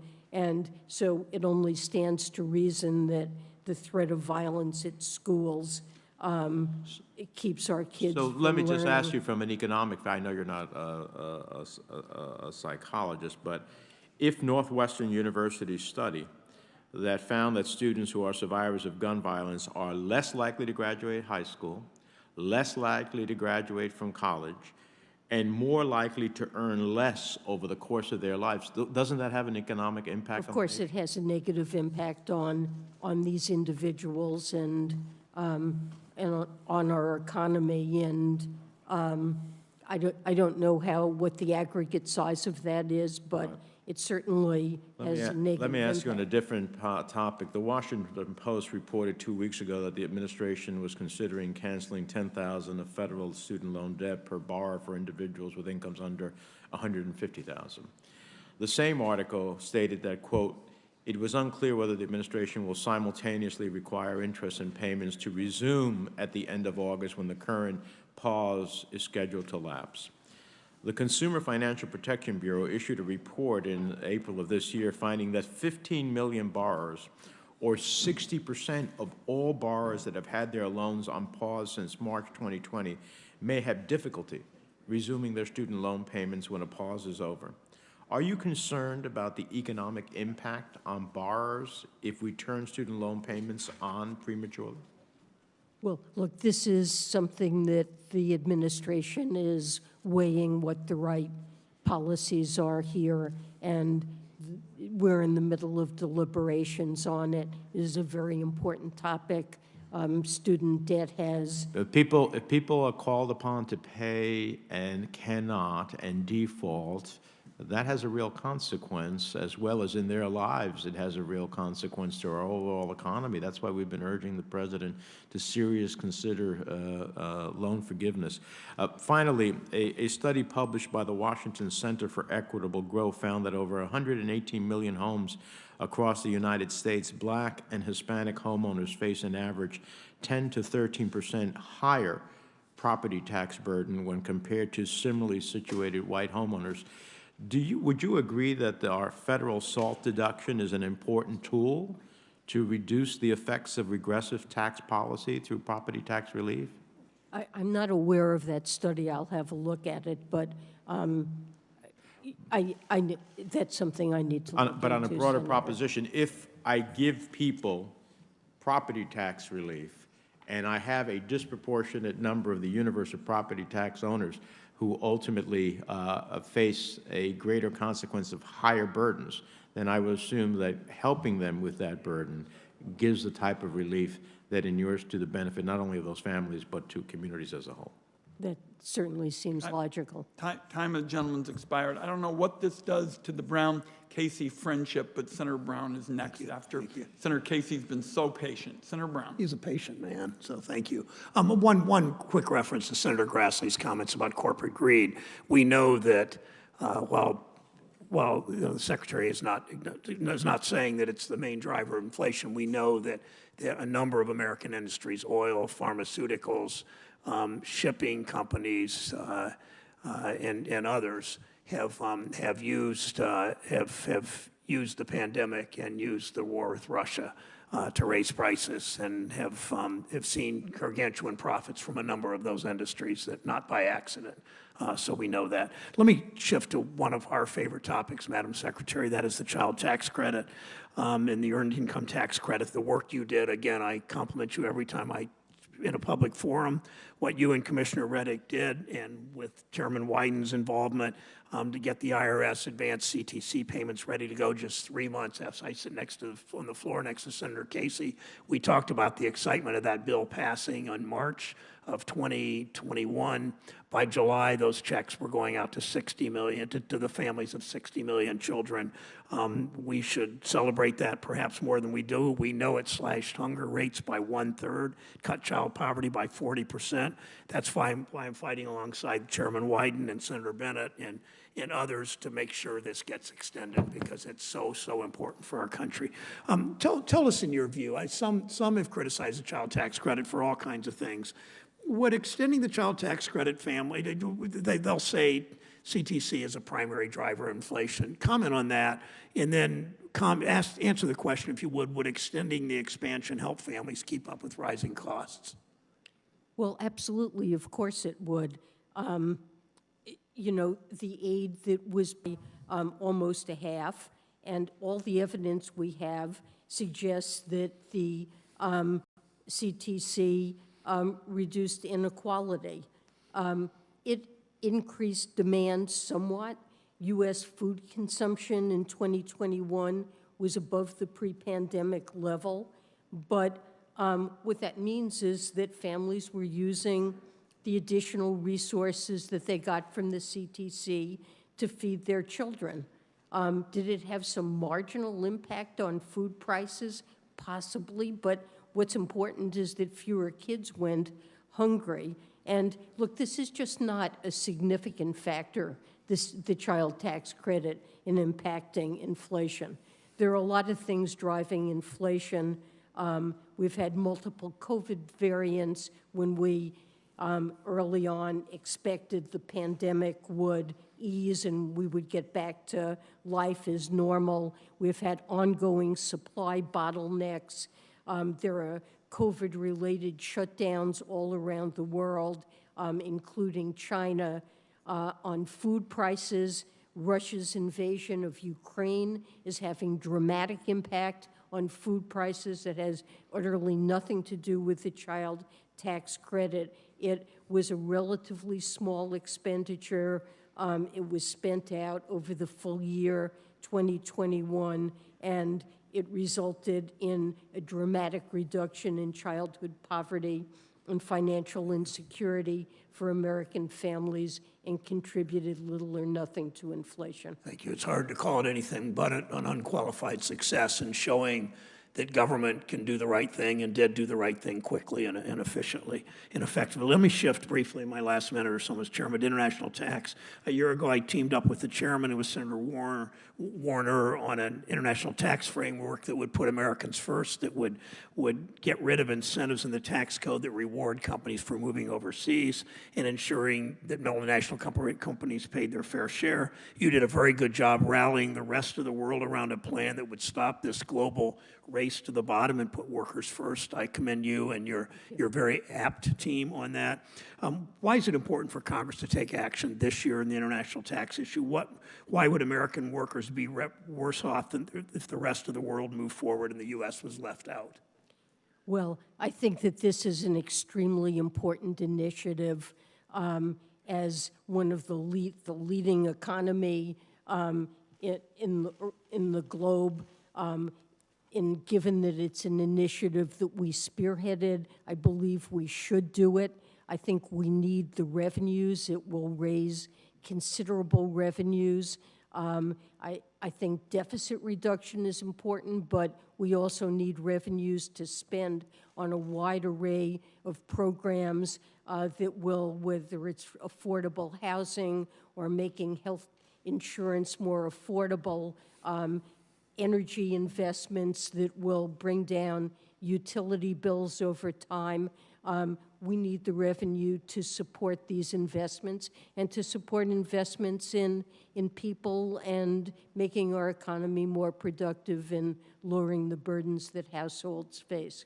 Thank you, Mr. Chairman. Thank you, Senator Brown, and thank you particularly with Senator Warner and I leading this effort. I thank you for it. Senator Casey. Mr. Chairman, thanks very much. I want to start, Secretary Yellen, by thanking you for your enduring commitment to public service, yet again taking on a tough job, and we're grateful for that and your presence here today and the work you've done.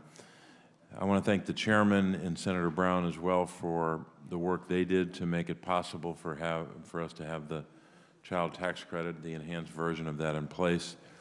In my home state of Pennsylvania, 2.2 million families benefited from that reduction in poverty, and that reduction occurred as much in rural areas as it did in urban areas. So we're grateful for that. I wanted to talk to you about workers and ask you one or two questions about the tax code and workers. When you compare what the tax code has done as it relates most recently to workers compared to corporations, we know in 2017 the corporate rate went way down from 35 to 21. That 14-point drop was about $1.4 trillion over 10 years. But what is not talked about a lot is what workers lost in that tax bill. They lost their ability to deduct moving expenses when a job forces them to relocate.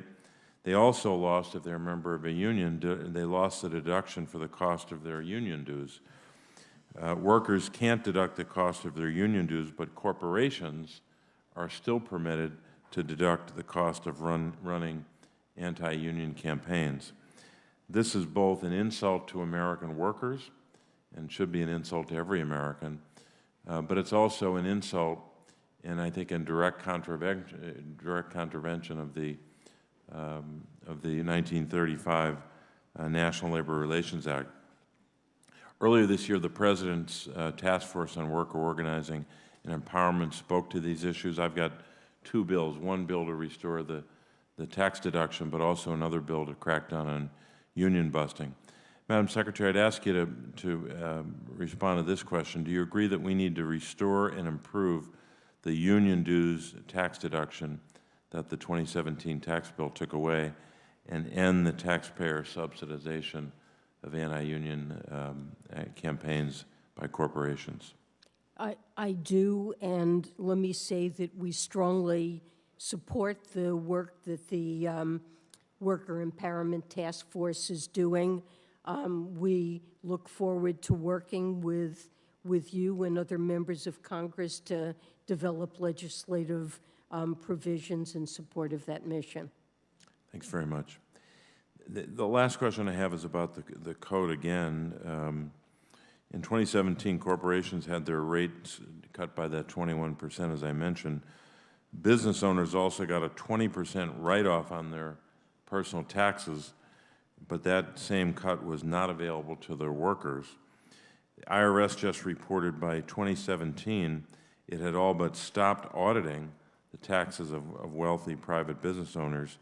Less than 0.2% of pass-through businesses were audited in 2017. So while they were getting huge tax cuts, no one was checking to see if they were paying the taxes that they already owe.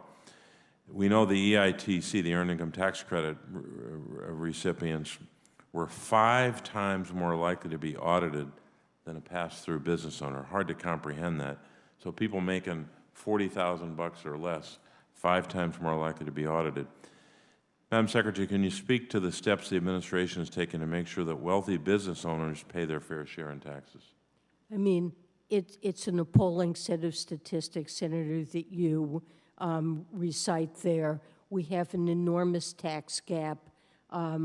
Workers who receive W-2 income pay what's owed. The error rates are absolutely tiny, and most of the tax gap has to do with high-income taxpayers, including those who benefit from pass-throughs, that have opaque sources of income we know less about, and the resources of the IRS have been cut to the point where they've largely cut back on the complicated audits, the ones that are harder, of high-income taxpayers. And the fact that such a large share goes to audit the EITC is very unfair. I strongly urge Congress to approve the $80 billion that we've requested for the IRS to be able to to make sure that people are paying the taxes that are due. And it's very unfair to workers and lower-income households the way things work now. Thank you, Secretary Yellen. Senator Casey, you and the Secretary have just given a little teach-in about this double standard in America with respect to audits, and it's time to change it because everybody ought to be held accountable, and it's got to be done in a fair way. And the point you've made and the Secretary's made is that's not being done today to the expense of people of modest means. Senator Bennett. Thank you, Mr. Chairman. Thank you for holding the hearing and giving me the chance to ask questions. Secretary Yellen, thank you for your service and for being here today. Thank you. Speaking of horrible statistics, this country is 38th out of 41 industrialized countries in the world in terms of the scale of our childhood poverty. The poorest people living in the United States are our children, and for one brief shining moment, for 6 months, thanks to your efforts and the efforts of your employees at Treasury, we expanded the child tax credit based on the bill that I wrote with Senator Brown, cut childhood poverty in this country almost in half, benefited 90% of the kids in this country, reduced hunger in the United States by 25%. It's hard to think of anything, Mr. Chairman, that we've done here in generations that has made more of a difference for working families. And tragically, we let it expire. Now, there were people on the front end of this who said, this is a terrible idea, it's going to disincentivize people from working, people are going to use the money, for all kinds of illicit purposes. I can tell you, Madam Secretary, people spent the money in Colorado on their kids, and the list is long, from school supplies to lessons on instruments to back-to-school clothing. But the one thing everybody has in common, when I asked them what their experience was with the enhanced child tax credit, it is the amount of stress that it relieved from their family. Because after all, people in Colorado live in the same economy that this entire country lives in. It's an economy that for 50 years has worked really well for the top 10% of Americans, and it hasn't worked for anybody else. Washington's response over that period of time has actually been to make worse our income inequality by cutting taxes to the tune of about $8 trillion since 2001. Almost all the benefit of that went to the wealthiest people in the country. It made our deficits worse. It made our income inequality worse.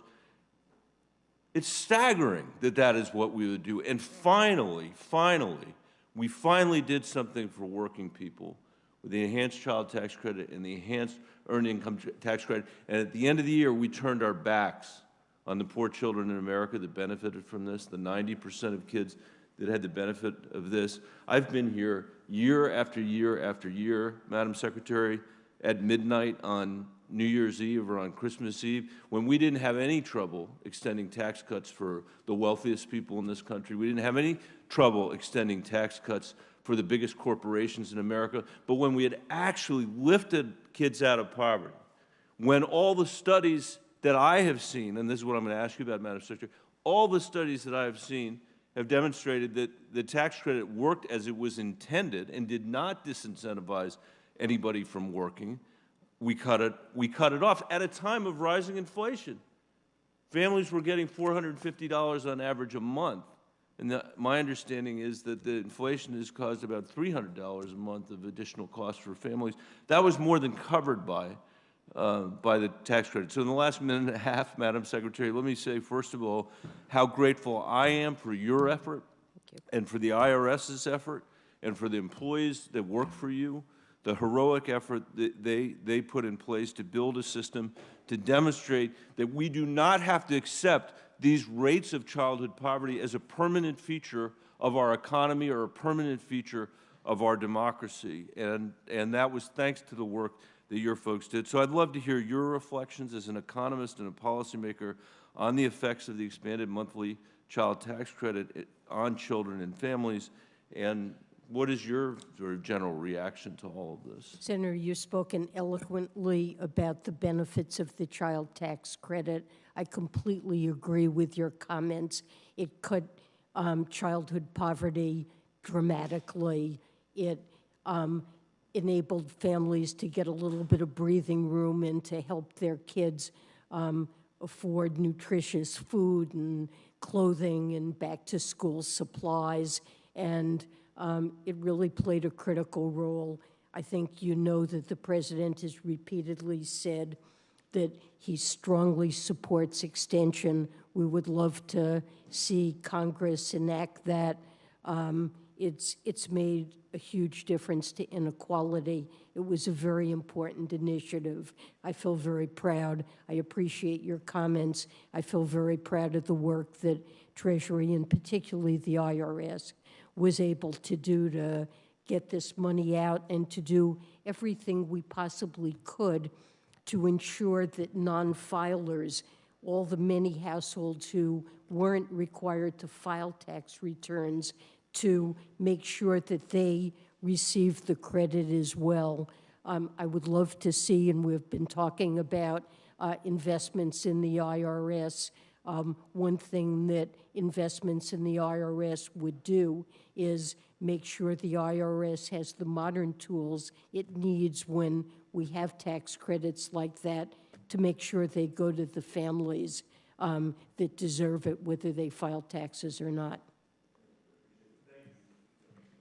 I thank my colleague. The Secretary has got a hard stop of 12:45. I think we're in good shape to achieve that. Next in line will be Senator Warren, and I'm going to run and vote and come back, and if Senator Hassan could chair in my absence, that would be great, and I think we'll all be able to get the second vote eventually as well. Senator Warren, you're recognized. Thank you, Mr. Chairman, and thank you for being with us today, Madam Secretary. So today's hearing focuses on the Treasury Department's budget, and I want to talk for just a minute about money for the IRS. Thanks to a 1-2 punch from Republican budget cuts and lobbying from corporations and rich people who don't want to be audited, the IRS today is stuck with 1970s computers and staffing levels, unable to do its job and unable to audit wealthy tax cheats. That underfunding also causes honest, hardworking Americans a lot of grief. According to the IRS, the average American spends about 13 hours and $240 every year just to file their taxes. 13 hours, $240. And sure, some people have complicated taxes that take time. But for maybe about half of Americans, taxes could be as easy as looking at a form the IRS has already filled out, showing your W-2 and 1099 income, then using the standard deduction and common tax credits to calculate how much you owe or how big your refund will be. If you don't agree, check no, fill out your own form. If you do agree, check yes, and you are done. Easy peasy.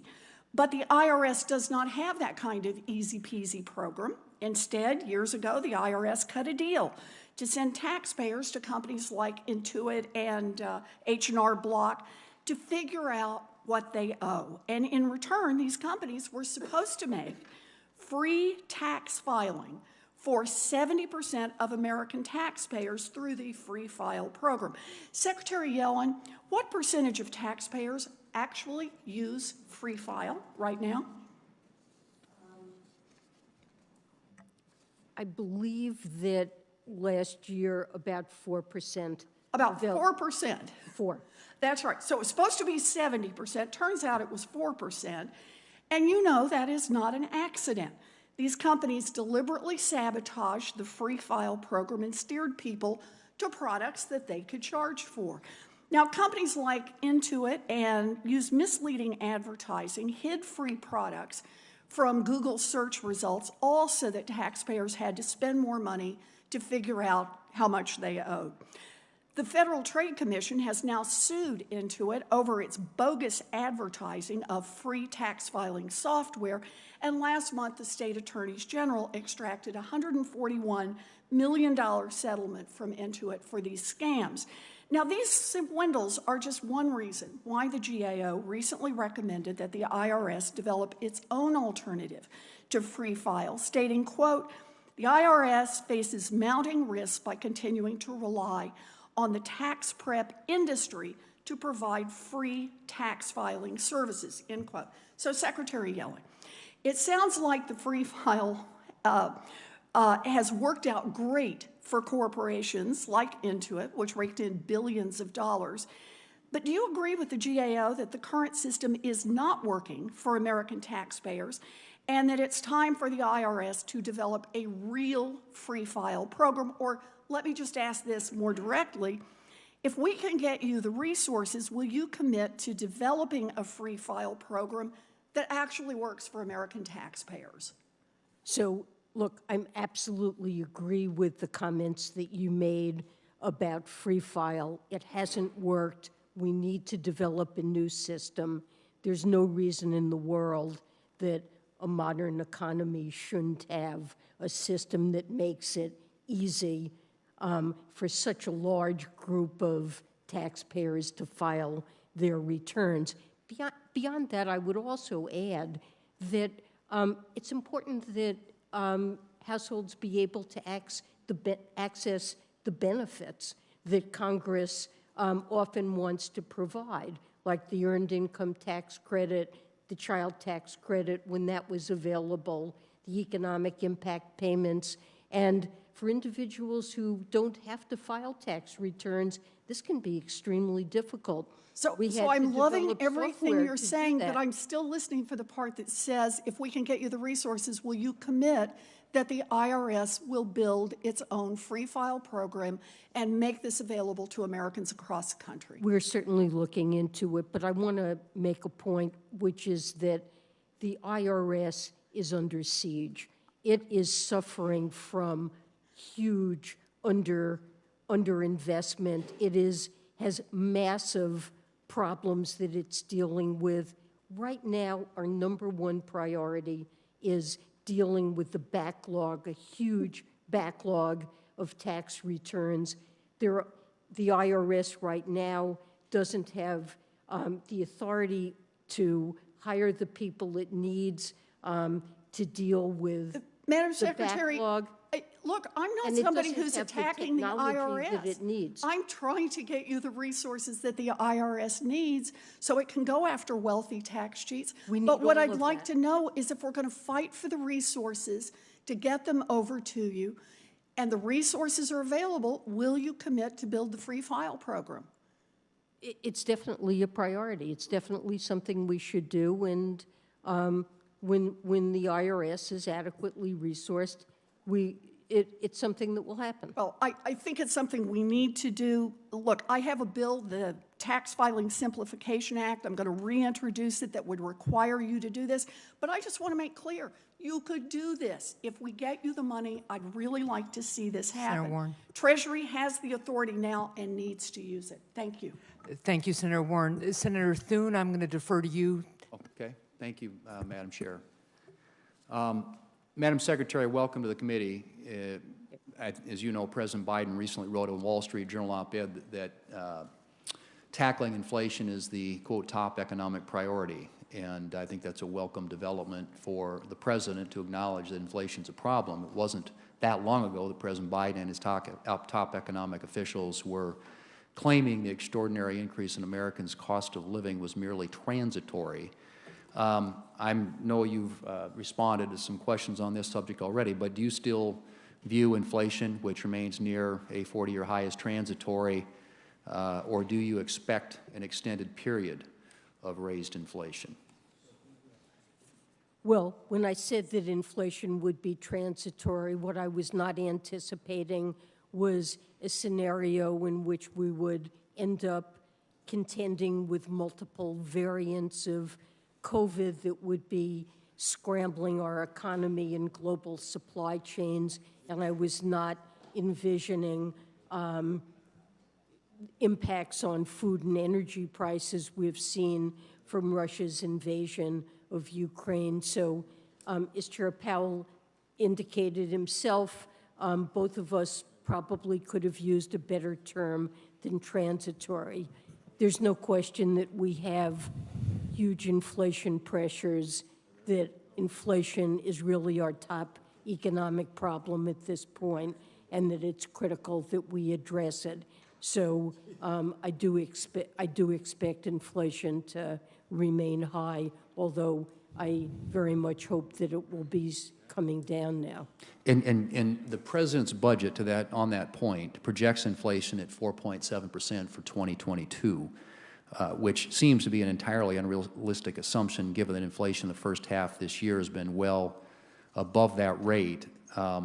Has the administration's 4.7% inflation assumption proved accurate for 2022, or should that number be revised higher? Well, we're in the process of producing a new forecast for the mid-session review. The numbers aren't locked in, but it's likely to be higher.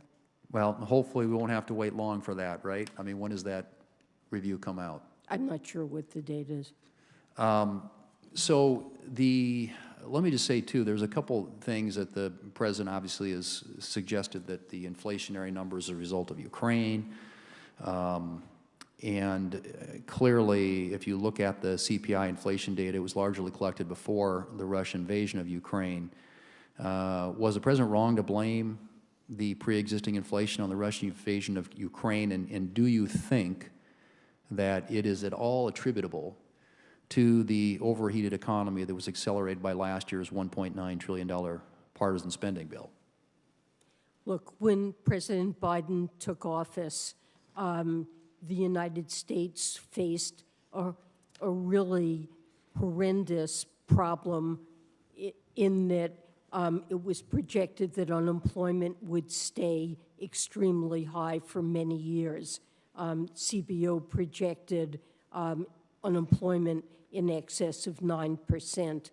And he had to decide what's an appropriate policy to address what all of us thought at that time was the greatest risk facing our country, which is that we were seeing cars line up at food banks, people going hungry, people beginning to lose the roofs over their heads,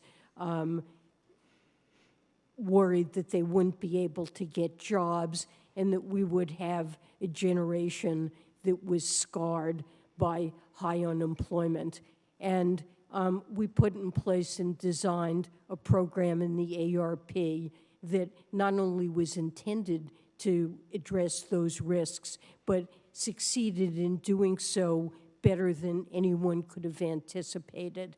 Right now, we have about the lowest unemployment rate we've had in post-war history.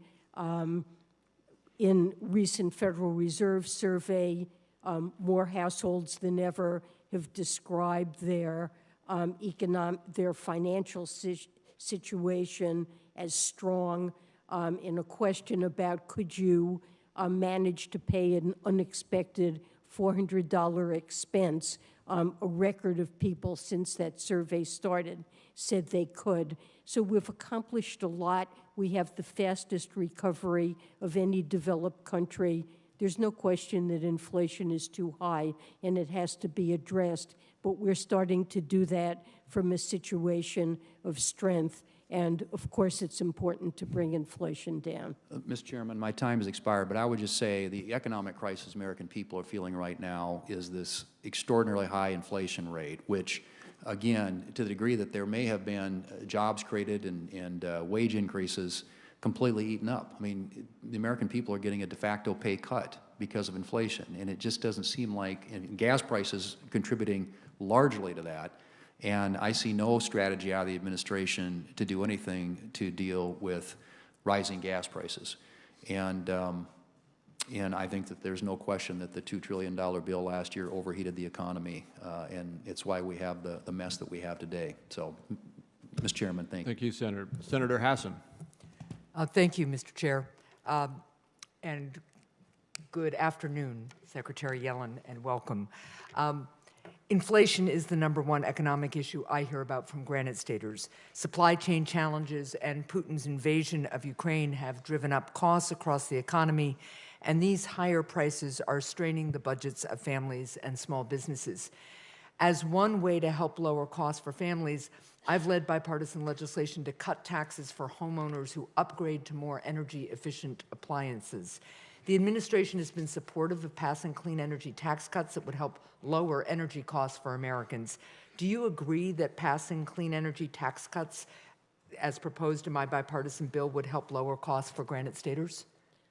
Senator Hassan, yes, I do. I think various incentives and tax credits that would support clean energy are critical ways in which we can help lower and middle income families cut their costs, offset price pressures that they face, and address climate change, and over the medium term, reduce our dependence on fossil fuels and on global oil markets where geopolitical risks are often causing spikes in oil prices that if we were more dependent on the sun and the wind, we wouldn't face that. Thank you.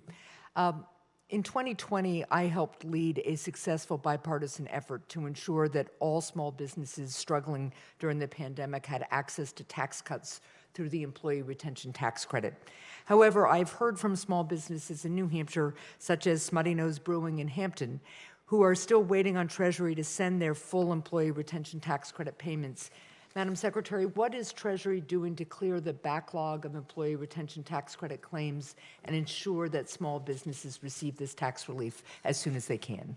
So, Senator, I'm aware of this problem, and what I can tell you is that IRS is working as diligently as it possibly can to clear what is a huge pandemic-related backlog.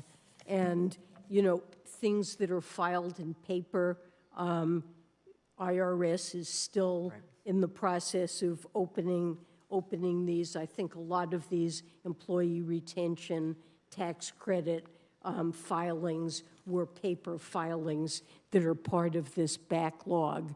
And so I think that's partly responsible for the delays. You know, I think there will not be penalties for situations that arise where additional income tax may be owed and the taxpayer is waiting for this refund payment to be able to pay taxes owed. Penalties will be waived. I know that the IRS has issued some guidance and told these filers that they may be eligible for relief. It is a very regrettable situation, and IRS is working as rapidly as they can to solve it. Well, and I thank you for that response. I will keep encouraging IRS to work as quickly as they can, and in the long term, we all have to make sure that the IT and the systems are modernized and IRS has the staffing it needs, because obviously this is not an acceptable situation.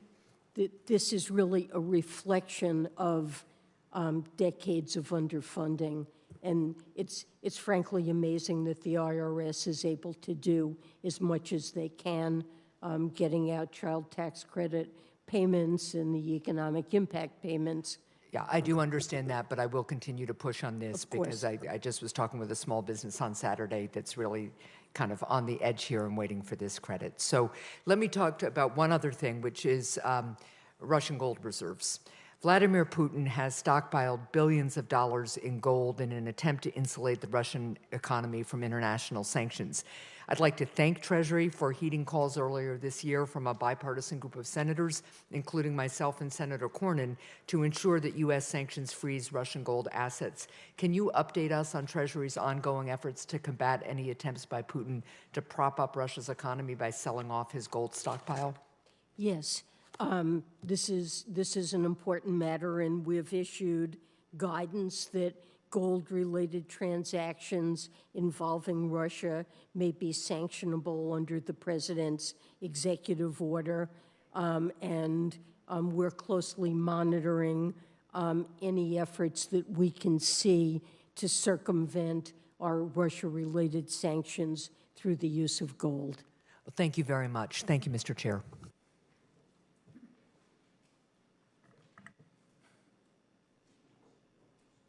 Senator Barrasso's next. Thank you, Mr. Chairman. Thank you, Madam Secretary. Appreciate you being here to testify today. Things have gotten a lot worse since the last time you testified before this committee. Inflation is at a 40-year high. It's impacting Americans with higher prices across the board. When President Biden took office, the price of a gallon of gas was $2.38 a gallon. Today, it is $4.92 a gallon. This past Memorial Day was very expensive for people to travel. In my home state of Wyoming, rural areas, people who volunteer to drive for Meals on Wheels to deliver meals to shut-ins have had to stop volunteering, not because they don't have the time or the commitment or the open heart, they don't have the money for the gas. That is the #1 issue affecting the American people. And a few weeks ago, we had the Interior Secretary testifying before the Energy Committee. I asked her if she thought that gas prices were too high. She could not come up with didn't think it was an easy question, couldn't come up with an answer. Of course they're too high. But I ask you, do you think that gas prices are too high? Absolutely. Thank you. The people of Wyoming, vast majority of Americans agree with you on that point. And the question is, what are we going to do about it? Well, in your fiscal year budget and revenue proposals, as part of the proposed tax hikes, you specifically target U.S. energy production with tax hikes. On top of your tax hikes, the administration is doing everything it can to end oil and gas exploration and production on federal lands. Just last week, the administration announced a sue and settle agreement with environmental extremists, which calls into question millions of acres of oil and natural gas leases in the West, including 2,000 leases, specific leases in my home state of Wyoming.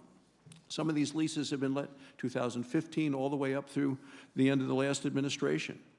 The president had his op-ed in the Wall Street Journal, talked about gas prices, said, well, we need to take every practical step to make things more affordable.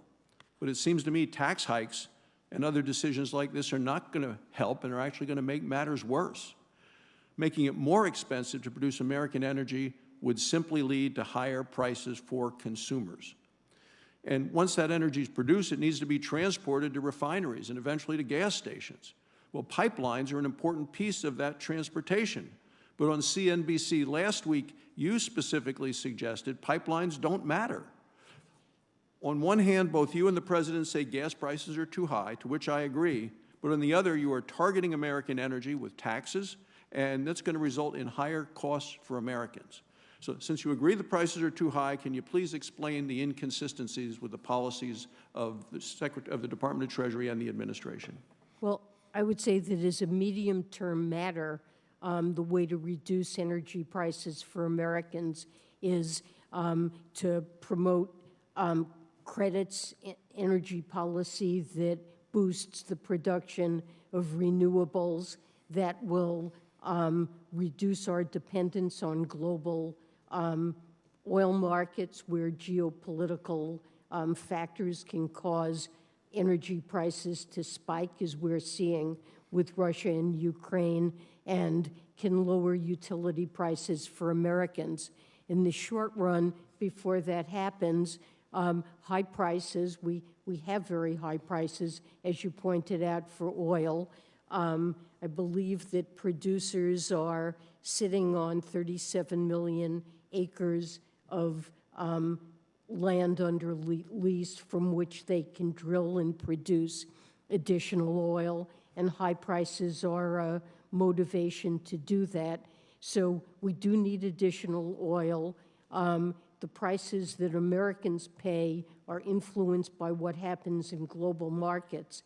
And so promoting the production of additional global oil, it will help to relieve supply shortages in the global market, but it won't completely insulate Americans from global oil market pressures in the short run. Well, I would point out that in addition to the leases, you actually need the permission to drill, and this administration has blocked all of that. And this sue and settle agreement by the administration last week is taking many of those acres that you just described and freezing those so they cannot be used. And with $5 gas, what we see today is the president calling on using the Defense Production Act, not to go after this, but to build solar panels. And that seems to me the wrong place to be using that act. I would just point out, Mr. Chairman, finally, that yesterday's USA Today front page story, picture, Madam Chairman, of you, Madam Secretary, you and the President of the United States.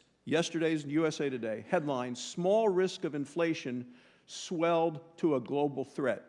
Underneath, White House waved off economists' warnings, and they quote you from ABC, March of 2021, is there a risk of inflation? You responded, I think there's a small risk. This is with regard to signing the American Rescue Plan. You say, and I think it's manageable. Given that, it makes me wonder why Americans should put any confidence in your pronouncements and decisions and recommendations today. Thank you, Mr. Chairman. Thank my colleague, Senator Whitehouse. Thank you very much. Madam Secretary, good to have you with us. Thank you, Senator. At the end of a long morning for you. In January of 21, more than a year ago, we passed the beneficial ownership legislation that Senator Crapo, among others, was a champion of, and that passed with strong bipartisan support. A lot of time has gone by, and we're still waiting for the rule to come out of Treasury. I just helped get you $22 million in additional FinCEN funding to help accomplish that. In the meantime, because there is no rule, tax justice has just put America at the top of the financial secrecy index, #1. This is not an index on which we want to be #1. Can you tell us anything about when you're going to be done with the beneficial ownership rule? It's been over a year. Well, last December, FinCEN did publish a notice of proposed rulemaking to implement the beneficial ownership reporting requirements, and that's the first rulemaking. The second will govern access to the beneficial ownership information system, and that will be published certainly this year. So all I can tell you is that, so we appreciate the extra funding to fully implement this. We will in the fiscal 23, we need full funding for building of this database, but we appreciate the funds that were in the Ukraine supplemental. Effective implementation of the Corporate Transparency Act is really a top priority and is getting our full attention. Well, if you could instruct your people to pick up the pace, I think that would be helpful. It's been quite a while since the law passed. It's been a year since the regs were supposed to be accomplished. There are 3 different rules that are necessary to implement it. Only one has even been proposed. So there's a lot of room for improvement in the rulemaking process, and I hope you'll see to that. The other topic that we talk about often, you and I, is the problem of the 501Cs. You have indicated that the political dark money that they facilitate is a problem for our country, and you have said that you will give it serious review and serious study. And I just want to flag it for you because, again, I'm not seeing either the serious review or the serious study. The problems are quite specific, and I want to flag them for you. One is you have a C3 and a C4 that are indistinguishable. They have the same office, they have the same staff, they have the same board, they have the same, chief executive, and it's just a fanciful distinction that, in my world, you call that piercing the corporate veil. This is a corporate veil you could pierce with a banana. This is not legit. And to look into that, I think, is well worth doing. The other issue has to do with the so-called 50% limit.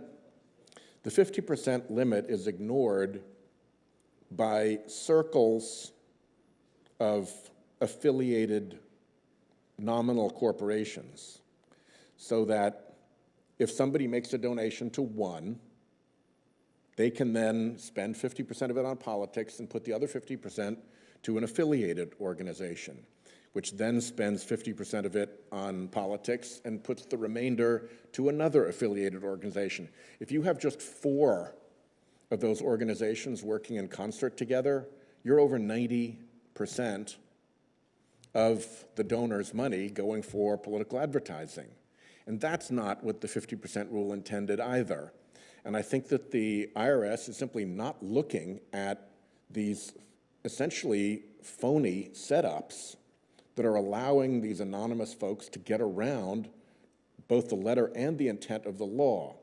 So again, please, serious review and serious study, I think, are in order. What we have had in the meantime has been a completely false narrative blown up by your own Inspector General that this was all a wicked effort to target conservatives. That narrative got legs because an enormous propaganda effort was done to push it, but it was debunked by the Inspector General. But we're still living with the aftermath of that, and nobody is telling the truth in the Treasury Department about what really happened, about how the system is being gamed by indistinguishable 501c3s and 501c4s, and by these coordinated efforts to spin the money through affiliated groups so that you can end up spending it all on politics instead of the nominal 50%. So if you could please look at that, I would be grateful. I thank my colleague. Could she just quickly answer that? Oh, of course. before I go? Please. I know my time's up, but No, if she could answer that Madam briefly, Secretary, it'd be please. I understand the importance of this issue and agree with you that we absolutely need to get dark money out of politics. We'll work with you to try to do that. great. Look, if we can look at those specific things, that would be helpful. I thank my colleague. Members have a week to submit written questions, and Madam Secretary, we're going to have you out the door actually early. And just one thought on closing. It seems to me we're closing where we began, which is that Congress has a big role to play in cutting costs, which helps to cut inflation. And we talked about prescription drugs, for example. I mean, that's key. Medical expenses are gobbling up everything in sight. And most of the areas that we're talking about mean that you also have to tackle some very entrenched interests. You know, it seems to me that nobody in America that I meet is saying, gee, Medicare shouldn't negotiate to hold down the cost of medicine. The Biden administration, colleagues on this side of the aisle have said, of course you ought to negotiate for these expensive drugs, the cancer drugs, for example. Same is true about clean energy for America. You know, what we said on this committee, Madam Secretary, to hold down energy costs is we're going to take those 45 provisions in the tax code on energy and basically throw them in the trash can and say that for the future will be about clean energy, clean transportation, energy efficiency. And then we will say we'll have a technology-neutral, market-oriented system where the more that you reduce carbon emissions, the bigger your savings.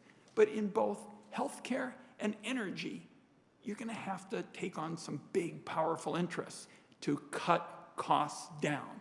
And that's why I'm so glad that you kept putting it right back at us, because I think this is what we've got to focus on, and everything needs to be on the table. We already talked, you and I, about some administrative overhead that can be cut. I saw over the break people in the housing business say that would be beneficial. And I want to thank you for just being out there day after day after day saying, look, everybody has got to be part of this effort. The executive branch, the Biden administration will be. You told Congress, you can show up every day and help cut costs. I want you to tell you, I want to say as you leave, I'm all in, look forward to working with you, and we'll excuse you at this time. Thank you, Chairman Wyden. I look forward to working with you. Thank you, Madam Secretary.